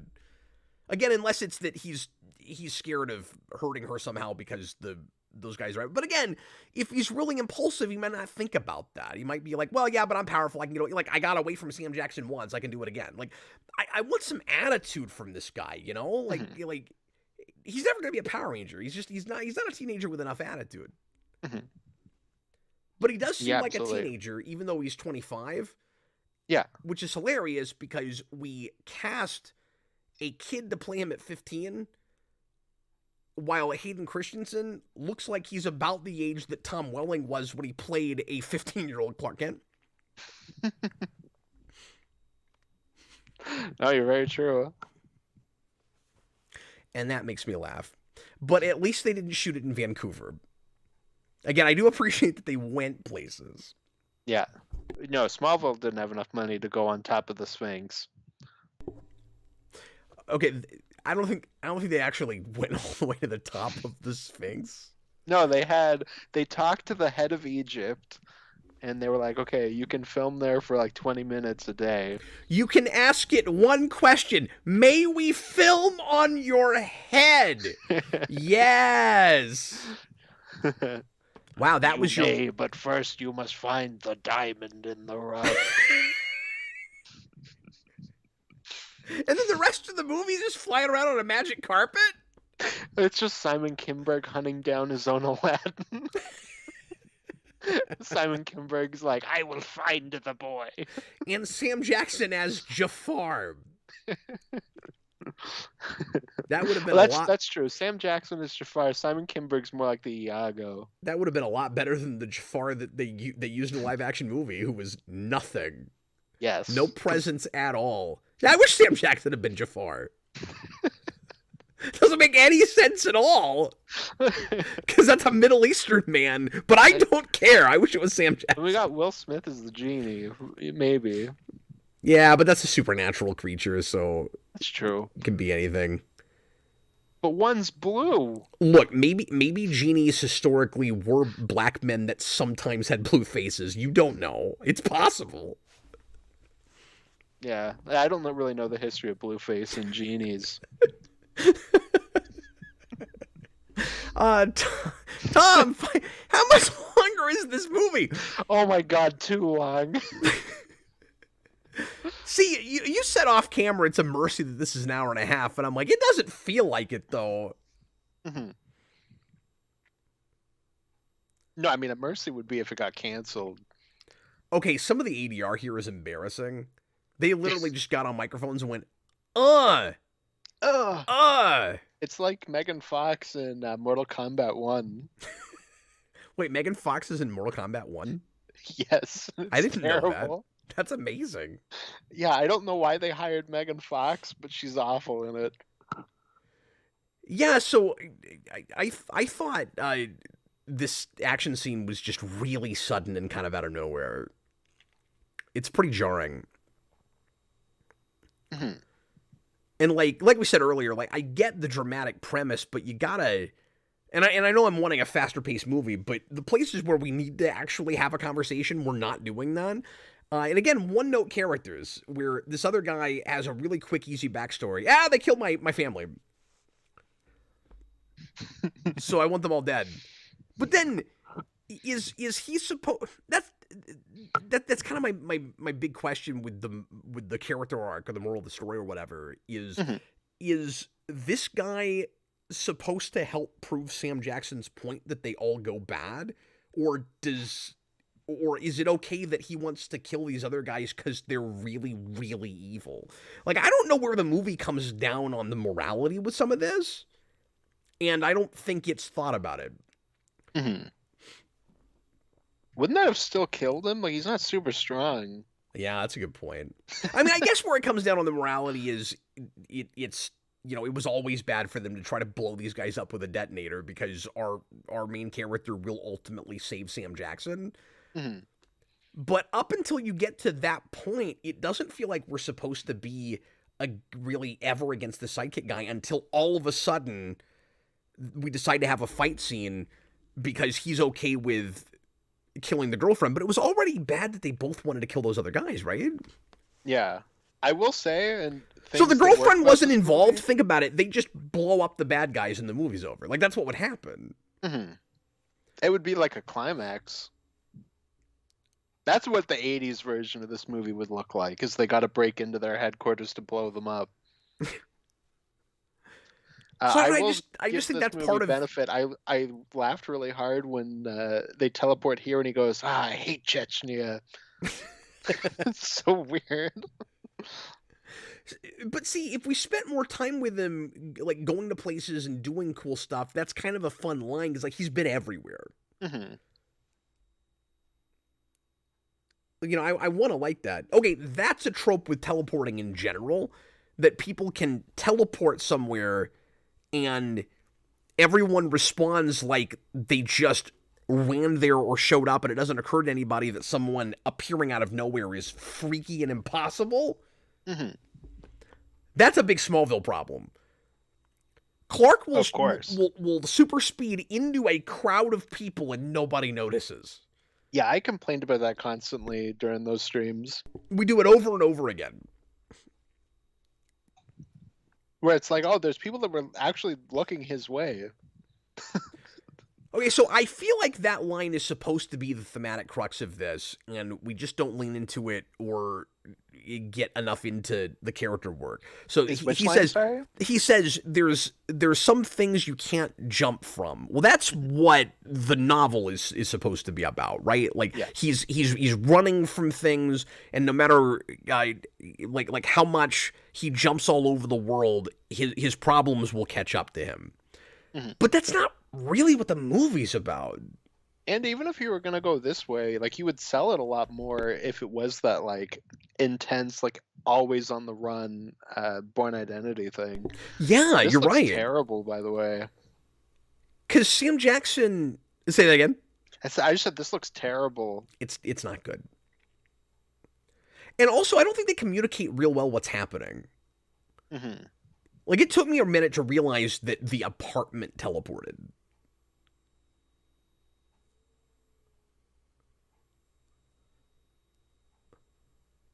Yeah, this is supposed to be the part that implies that she will gain the powers, that he's technically unconscious here, and then they teleport into the library. So, do you think in that book series, because it has sequels, do you think the idea is it's not just teleporting, it's just general mind powers, and you can unlock more of them? I wonder if that's where it goes, or if that's where the movies would go. Where because it would be weird if anybody or lots of other people are able to learn how to do it, or it's like a power that we all can unlock from within ourselves. That's been done with telepathy and telekinesis and stuff. It would be weird if you had the equivalent of the Force, but all it did was teleport. Mm-hmm. That's a little weird. Yeah, well, maybe the idea is that they gain 100% of their brain power. I bet it's that thing. I bet it's totally that thing. Like that movie you love, Lucy, or something. That movie sucks. But you know what? I think it's better than this. Oh. But I haven't seen it since it came out. And that was 13 years ago. And I've never seen that. Yeah, don't watch that.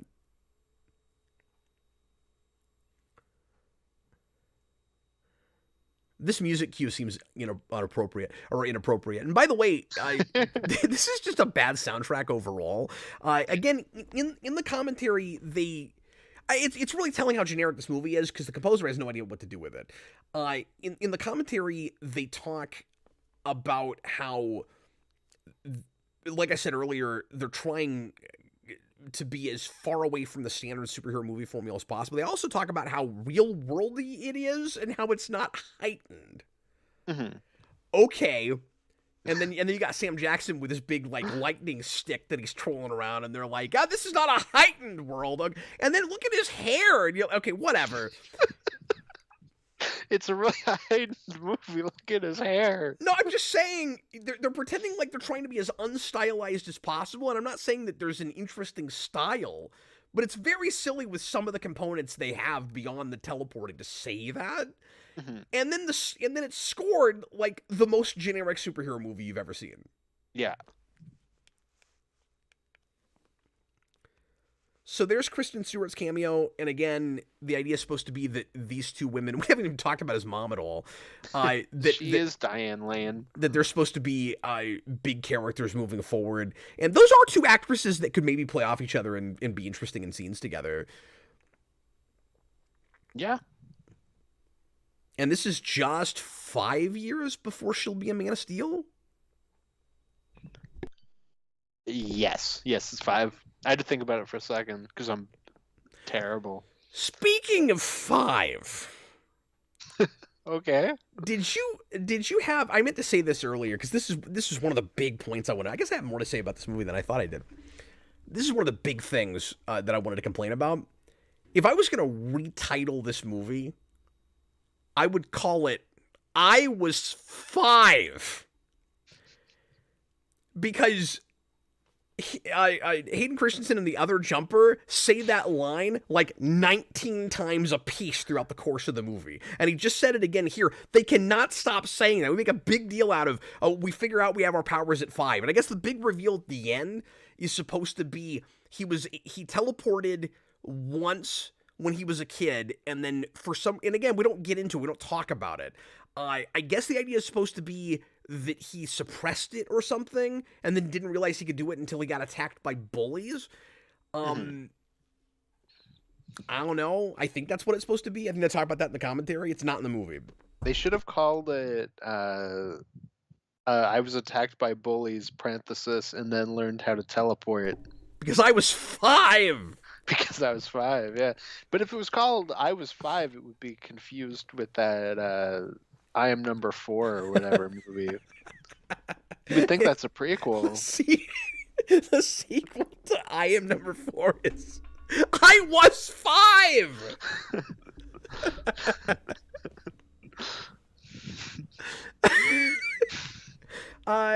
Syndetric Hunter Tech says it's the same composer as X3. I didn't look up the composer, so another X-Men connection there. Interesting.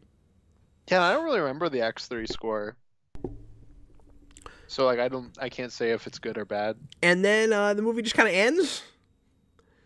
It ends as anticlimactically as it opened. I meant to complain about that at the beginning. The movie just jumped away into credits. Yeah, is that supposed to be clever? Like, I think so. They literally jumped into the credits. I thought maybe, and this could be too cutesy, but if the idea is supposed to be that we're supposed to feel like a jumper ourselves watching the movie, it might have been cool. You can't do this with every scene, but it might have been cool if we had some kind of like transition effect where scenes jumped into scenes. Yeah, that'd be interesting. I'm not sure if that's a good idea. Mm-hmm. Or at least play around with some transitions. But there's no style, Mm-hmm. and that's why I'm trying to think of that stuff. It's like there's no creativity here, or at least not very much. A little bit in some of the action scenes. Oh, it was made in association with Dune Entertainment. That's why there's so much desert. Yeah, Dune Entertainment, the big connecting tissue between all their movies is there's always a desert scene. Yeah, they were like, we need deserts. Tom, $5 super chat. People like the other jumper so much. The author wrote a short story about him. I'm loving this commentary. Thanks, man. I knew about that, but I don't know that it's because people loved that character. I mean, they a short story was written. I don't buy into necessarily that there was anything super popular. I didn't hear anybody talk about this when it came out. And again, it did okay at the box office, but I think people immediately forgot about it. Like 15% on Rotten Tomatoes, and like maybe the audiences liked it more than critics did. Yeah, I mean, I was a kid when this came out, and no one I knew cared about this movie. I just know that like a lot of the DVDs I had the trailer for it, and I saw it everywhere. With a lot of things that I missed the boat on when they came out and I was younger, I can't always tell if I might have liked it better at the time, because this is pretty dated now, of course. Yeah, well, the trailer sold it on all the action, and I was like, that looks so boring. I was going to say, with this one, I'm fairly confident that in 2008, this is not impressing me. Mm-hmm. And even if I was a kid, I don't think I would have liked this movie. Yeah, I don't think so either. Maybe especially if I was a kid. I brought this up earlier, and I didn't really give you the opportunity to talk about it. How do you feel about Hayden Christensen in this? I am indifferent to Hayden Christensen. I don't think he's great. I don't think he's like the worst thing ever. He's just kind of bland.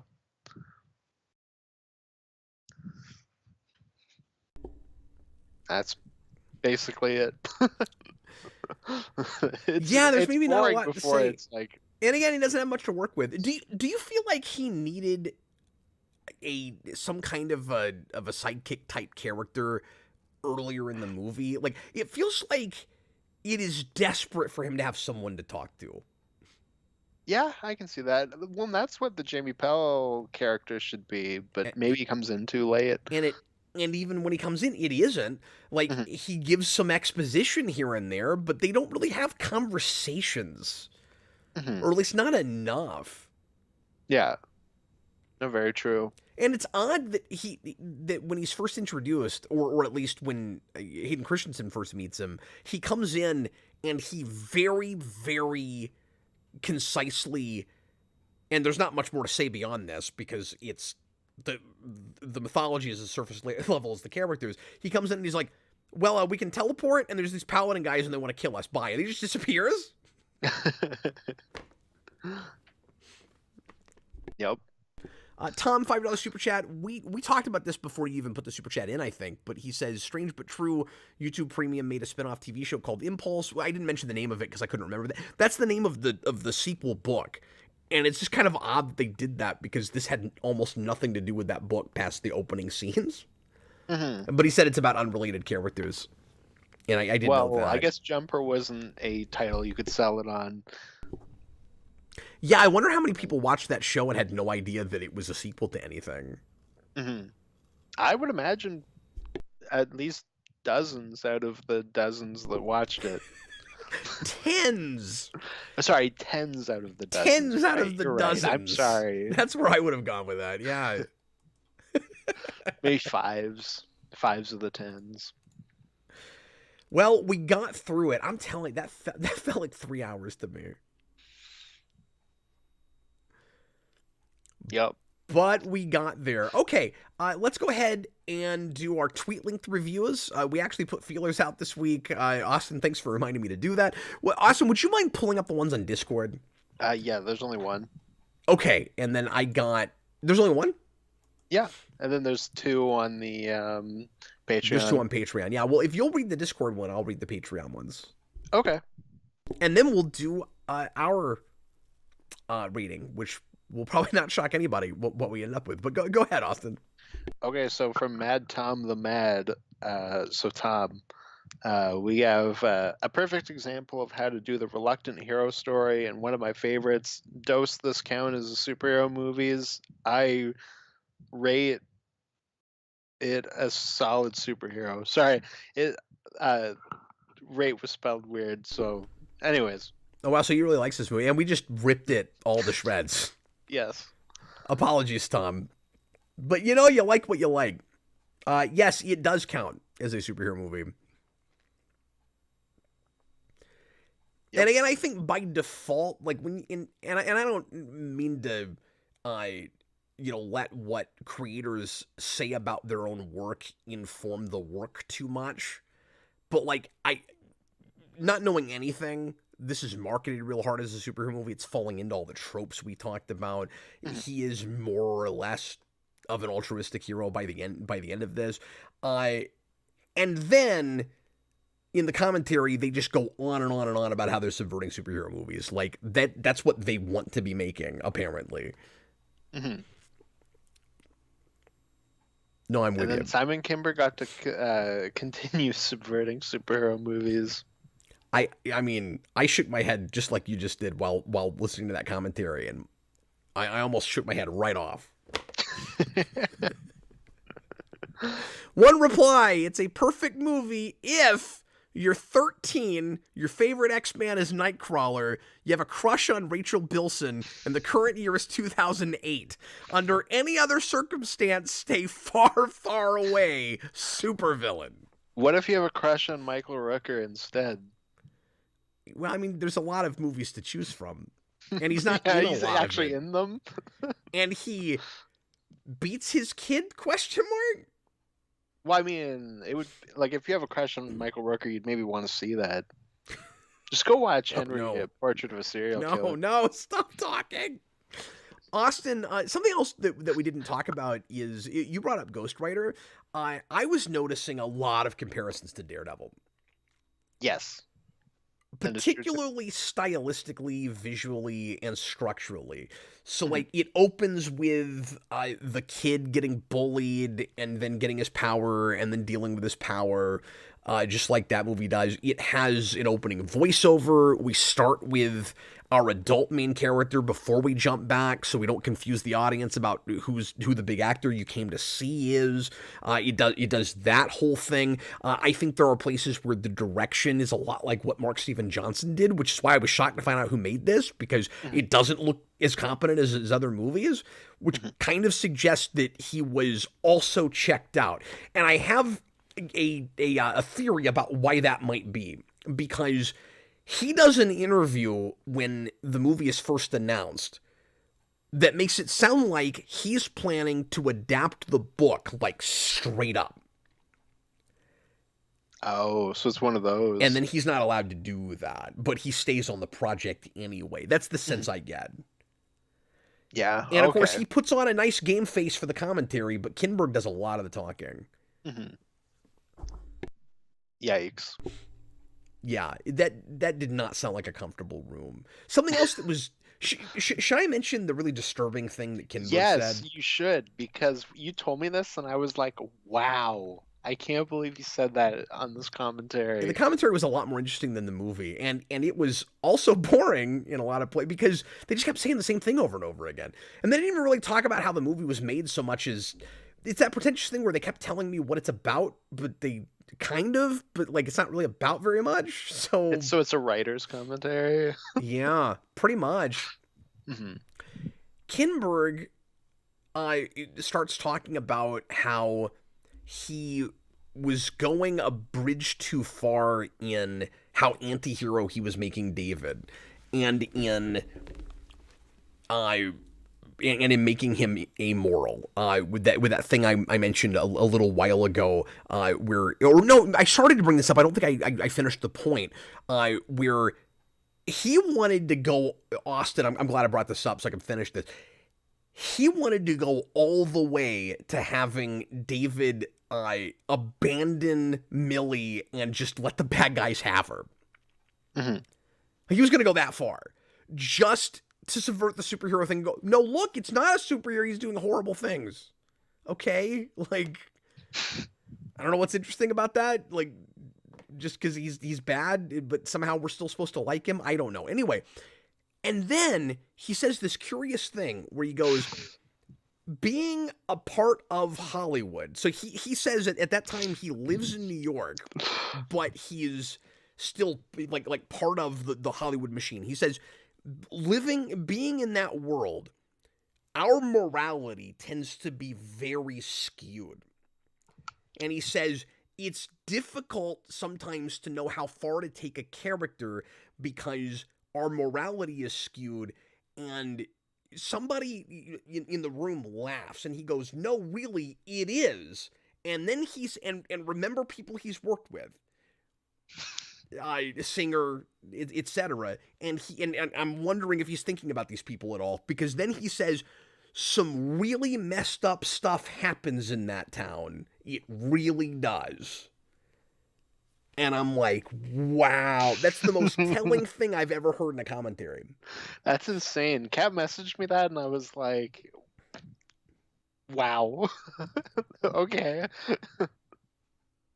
I mean, at least he's honest, I guess. Yeah. No, I had a little bit of respect for him for saying that. But he's like, I don't even know what... He basically came out and said, and this is in 2008. This is well before Me Too. He says, he basically comes out and says, I've been doing this so long, I don't know right from wrong anymore. Like, am I going too far in interpreting it that way? That's basically what he said. I mean, I think that's like a genuine read on what he said. Because again, like you think about, some of that stuff that was an open secret with people he worked with, like they knew. Nobody did anything. He didn't say it's difficult to tell how far, like what we can get away with, what people will accept. He said our morality is skewed. He's not just talking about writing. Because the very next thing he says is, "Look, there's all these crazy things that nobody knows about that are happening in Hollywood." He just comes right out and says it. No, that's like a deeply personal thing. Yeah. Well, and then you have to wonder, like, do you respect them for being honest for saying that, or does that make it worse? Where it's like, Because there's all these things that he should probably be telling people about if he knows about them, and he's staying Yeah. in it, and he knows that it's, I mean, again, from the horse's mouth, if it's warping his worldview, he's staying there for the money. That's kind of wrong. Mm-hmm. But then his morality is skewed. So not But shocking! he's also self-aware enough to know that. Yeah, no, I thought that was fascinating. As boring as this was to sit through, as much as I didn't like it, and as like head shaky as that commentary was, this whole thing was worth it to hear that. Mm-hmm. Because it's fascinating. Yeah, that's one of those things where, like, if you listen to it at the time, it probably would have even gone over your head. Yeah. Yeah, I don't think I would have appreciated it. Because we know so much more now. Yeah. And again, this is a guy who had to work really closely with Singer, and he had to have been in that circle with those guys. I don't mean to imply that he necessarily did anything wrong himself. Who knows? But he knows stuff. Mm-hmm. He just said it. Yeah. You know, so he says that, I'm like, what did he know about Singer? What did he know about Kevin Spacey? Like, and even if it wasn't any of those guys, oh, well, then it might have been about people we haven't even heard about yet. Yeah. No, because your mind does go to Singer. I can make it worse for us, folks. Mm-hmm. Maybe there's a whole other thing he knows we don't know. Mm-hmm. Exactly. One reply, that comment for the real commentary was low-key disturbing. Yeah. Mm-hmm. And he says it could be used as evidence. I want to see that trial where, like, you're at the let's just say Bryan Singer trial, and it's like, here's evidence. Our morality is skewed. Yeah. Dan's Den, given how the industry, well, and I mean, it was such a vague statement that, like, not really, of course, but knowing what we know now, you fill in the blanks. Dan's Den, and I didn't mean to spend this long on this, but it's fascinating. Given how the industry worked at the time his career could have been done, yeah, and that would be the reason that he wouldn't come out and say anything. But that's why I say it's maybe the wrong thing to do just to keep your job. Just more like morally. I don't mean to say that I don't empathize to some degree. Yeah. It is hard to give up career, especially when you have a family. Like yes, of course, but is it the morally right thing to do? And coming from a guy who just said his morality is skewed. Yeah. Yeah, I don't think any of us are saying that's an easy place to be in. No, of course. Anyway, let's go ahead and do our rating. Let's not discuss this any further. For this film. Yeah, and like, I was a little on the fence about even bringing it up, but once we did, like, I don't know, you let that Will Smith genie out of the bottle, and... No, I think that's an important thing to bring up, because that is, like, the one interesting thing that came out of this, I think. I'm trying to think. Yeah, pretty much. Austin, you want to go first? Where? Hold on, I gotta read this. Dan Schneider, imagine breaking out the Jumper commentary in a courtroom. That'd be beautiful. It would be like listening to a judge explain Spawn mythology. Because that happened. Oh my god, imagine they have to, like, prep the jury on what Jumper is. Don't worry, folks, it's not going to take very long. It's not a difficult premise. No, the movie is pretending like it's very complex. So they're like, it's very complex. We put in all these ideas. Sorry, before you do yours, let me read a couple more things from earlier that I meant to do. One reply: you guys made the superior commentary for this movie. Thank you, I really appreciate that. Oh, thank you. Yeah. I feel like we've really accomplished something there. And Dan, I was super bored, so I'm glad it wasn't boring to listen to. Yeah, if I got real rambly, it was because I was trying to like not have too much dead air and help Austin in case he didn't want to have to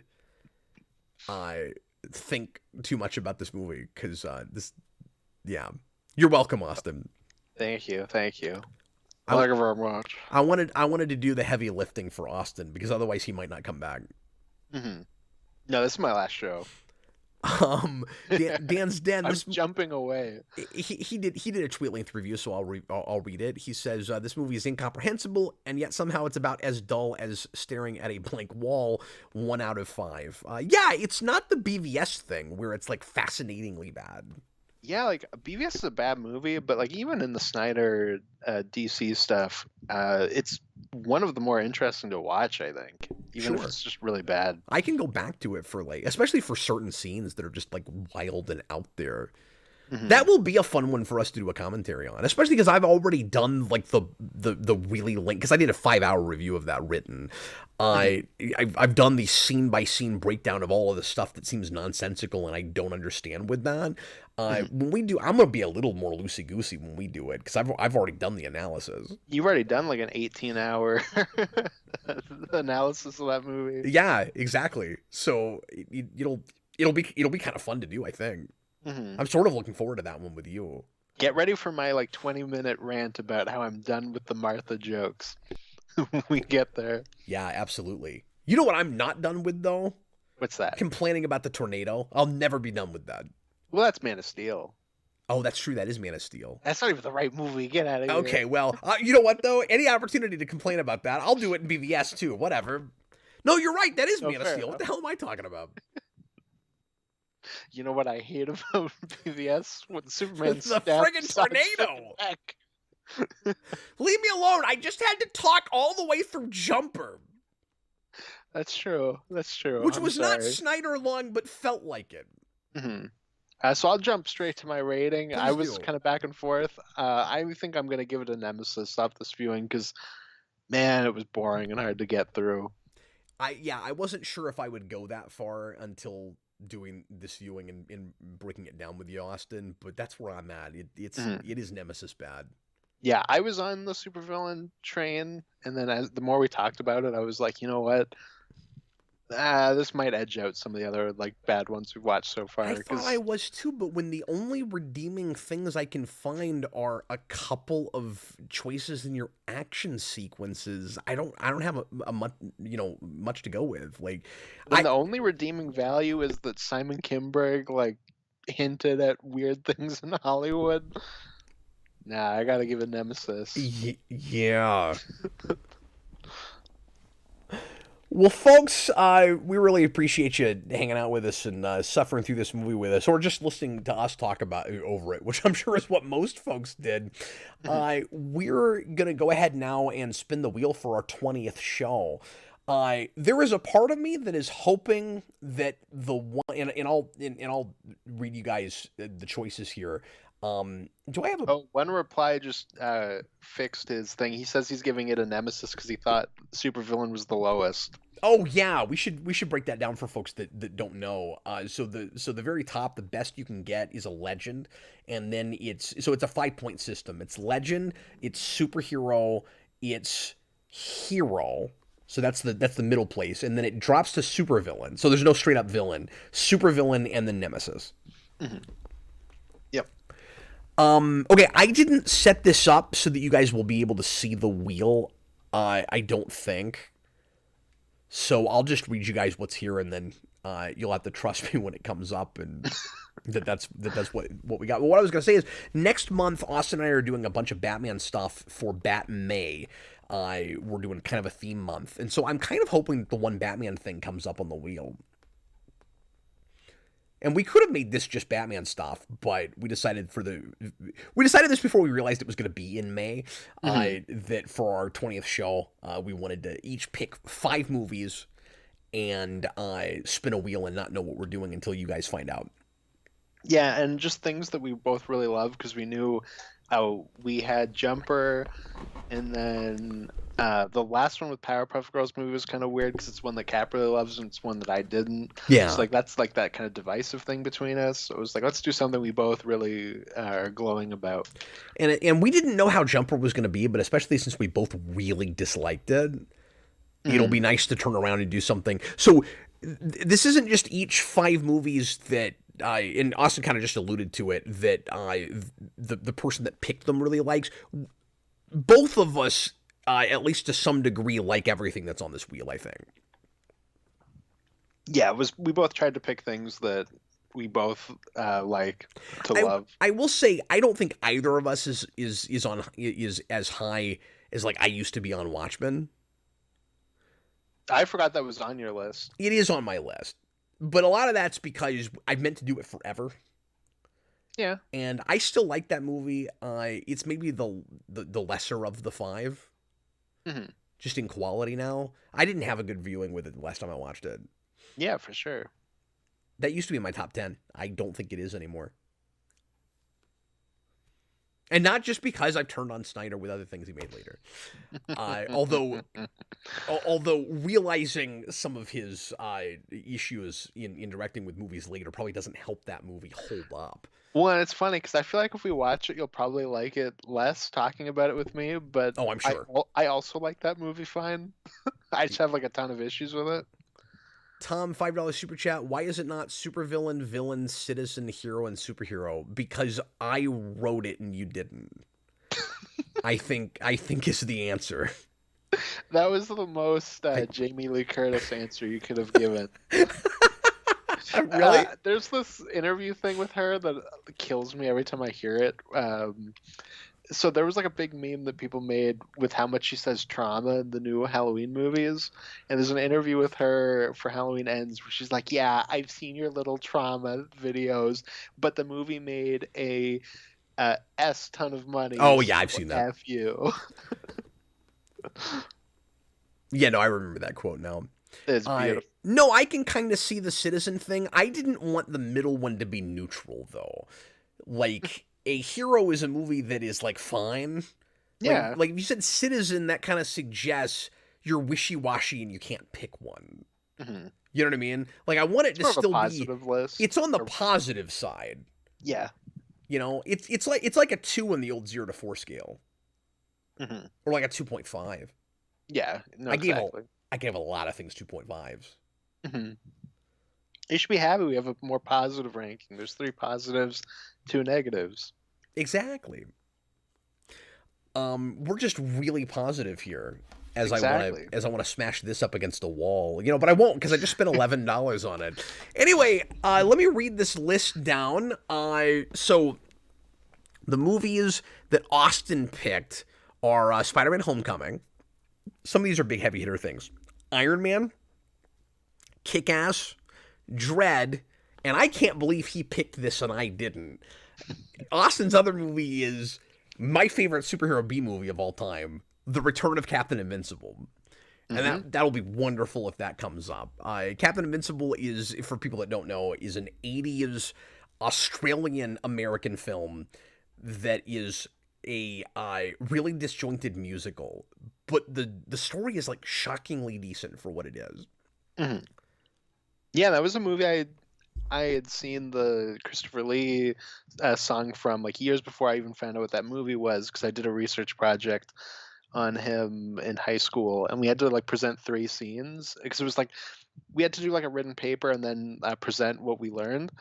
And when we did that, we had to show off, like, 3 scenes showing their range. And I did, like, a Saruman scene, a Dracula scene, and his big song from Return of Captain Invincible. And then I finally showed it to you. Mm-hmm. And it was great. Yeah, I didn't know you liked it enough to put it on that list. I was so excited to see that. I was like, yes! That is one of my wife's favorite movies. She wants to watch that 5 times a year. Yeah, she was there for it when you guys showed it to me. I think so. Yeah, because if I'm watching it and she's not there, she'll get angry. And then she turns into what Michael Rooker could have been in this movie, but they cut out any of that stuff. By the way, the new like triple disc release that it's such a pretty release. It's an awesome box that came out for that a couple of years ago. Is still available. I thought that might be a limited run thing where you couldn't get it now, but I think it's on Amazon for about the same price as it was when it came out. Oh, cool. So for folks that don't have that are curious about that movie or that want to watch it when we do it, either next week or whenever it happens, or in 2 weeks or whenever it happens, I think you can still. I can't remember the name of. It's on the tip of my tongue. The name of the company that put that out, but I think it was Arrow. No, it's not Arrow. That's no. That's why I can't remember. It's Severin.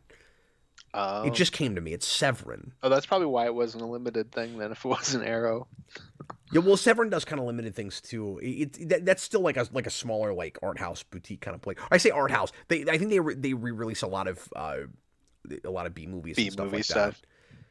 that. But a lot of those houses tend to do like a certain run for pre-order, and then you'll never be able to get it again. Hmm. My guess is they Yep. did that with this, but nobody cares, so there's plenty left. That's my guess. Okay, so those are Austin's 5. Like I said, Homecoming, Iron Man, Kick-Ass, Dread, and Captain Invincible. I included RoboCop, the Superman 2 Donner Cut, Watchmen, Civil War, and Under the Red Hood. Yeah, and RoboCop probably would have made mine if it wasn't for I watched it like 6 times at Christmas because I wanted to watch it, and then my uncle wanted to watch it, and then like a bunch of people wanted to watch it. So like I've seen it a ton recently. And you played that video game last year, so you were Yes. just on a big RoboCop kick. Yeah, it was great. I love RoboCop. Is that also the year that you got him for Mortal Kombat? Was it Mortal Kombat? No, Mortal Kombat because that was in 11, so that was a few years ago now. But I love him in that game, and everybody hates him because he's really slow.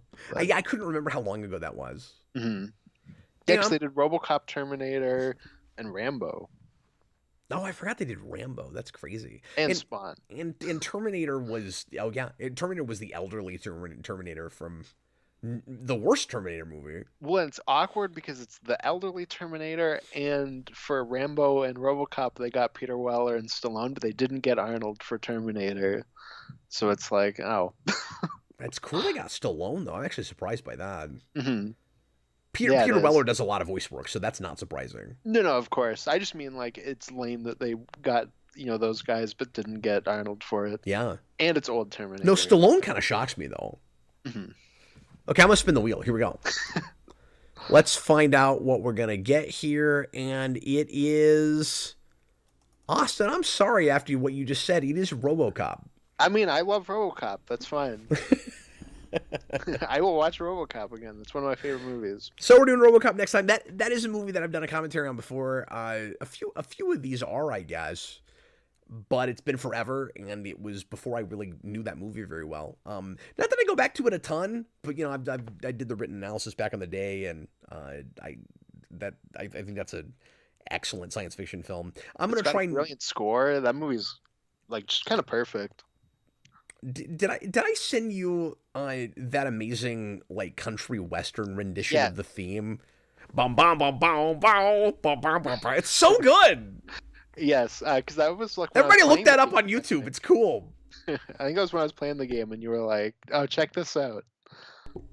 Jareth Gearhart, Dark Fate was worse than Genesis? Yes.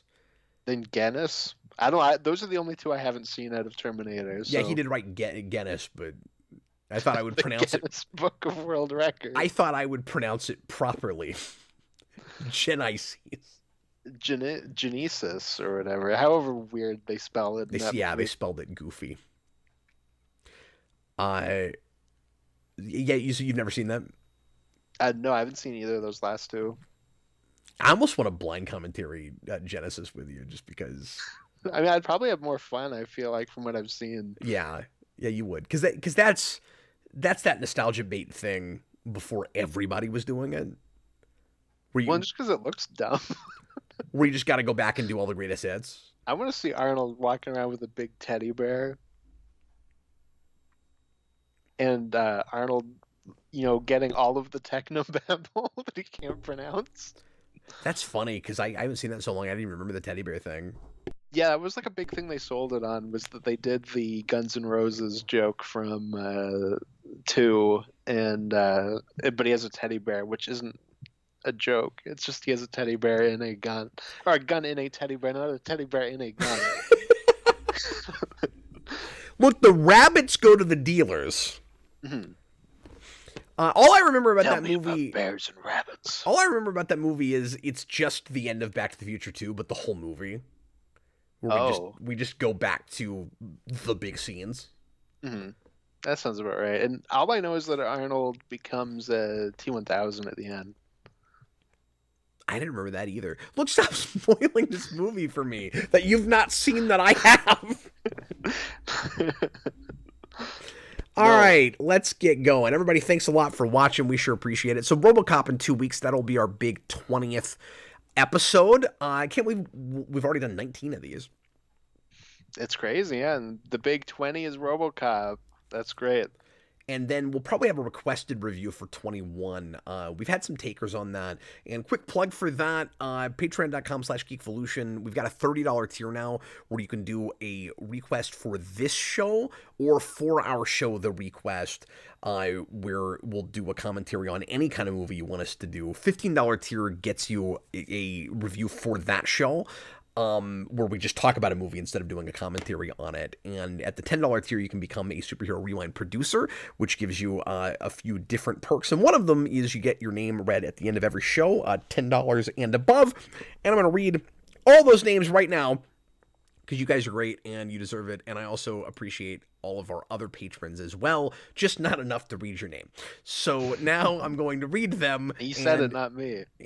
And they are, I'm kidding, and they are as follows: Jeff Niederhofer, Jesse Surtees, Matt Bat68, Thomas Edgehill, who requested Jumper. Thanks ever so. One reply, Chewbacca's lover, Dr. Hello, Hot Soup, Ironic Pinball, Joe Turner, Jajira, John Matthew McLean. We're just bunching up the J's. Michael Martin, Stone Gasman, Super Billy, Adam March, Damon Begay, Jacob Schneider, John Sandoval, Jonathan Campbell, Kareem Roberts, Matthew Brody, Michael Austin Gulick, Miguel Rodriguez, This Guy the Day Ghost, Unknown Passenger, and Wendell Jones. You got him.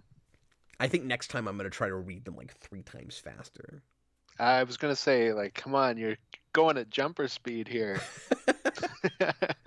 We were supposed to skip the boring parts, which this movie didn't do. And if it had, it would be like 19 minutes long. It would be a 2-minute short film. That's about as much substance as is there. I mean, like, there's not even a lot to that premise. It's like, okay, teleporting. You know what the movie would be if you cut all the boring things out? It would be that sequence of the car like blinking through the window and then it's blinking around town while the voiceover is just Kimberg talking about how they have weird morals. Oh no. It's like, how do these two things go together? I know we're finishing the show, but did you have this thought? This could have been any power. I mean, yeah. You know, where it's like, because we just didn't do enough, like, thematically and character-wise with the jumping thing. And again, that's made worse by the fact that there are a bunch of other jumpers. But, like, you do one power, so generically your mutants all have the one power, and you have a evil organization that's going after them all. You could have done it with flying, you could have done it with heat vision. It could have been literally anything. Yeah, I mean, like I said, I watched this as a kid and made my own comic series where you had like a speedster running away from like an elite group of speedsters, and you could have done that, and you could have had the same "you can't jump away from your problems" line at the end. That's true. Yeah, it could be exactly the same movie with running. Yep. It'd be really funny if Hayden Christensen just showed up to the Flash and was like, "Nah, I'm the fastest man alive because I don't even have to run to get places. I just jump. Look how fast I am." I wish that Batman, like Ben Affleck Batman, was just replaced by Hayden Christensen Jumper for the Flash movie. Dan Schneider says, "You have to be grateful to him for requesting Jumper. If he hadn't, you would have not seen Kinberg's confession." Exactly. I don't know that that's exactly what that was. I'm not saying that I think he necessarily did. I mean, who knows? But I just thought that was really telling. I want to take that clip and like edit it into just footage that isn't relevant. Like put it over like Vietnam footage or something. I think you could do some really funny things. Sometimes you say, like, we're trying to end the show, and sometimes you say things, and I feel like I have to pad the show out further because I don't want that to be the last thing that is said that everybody's left with.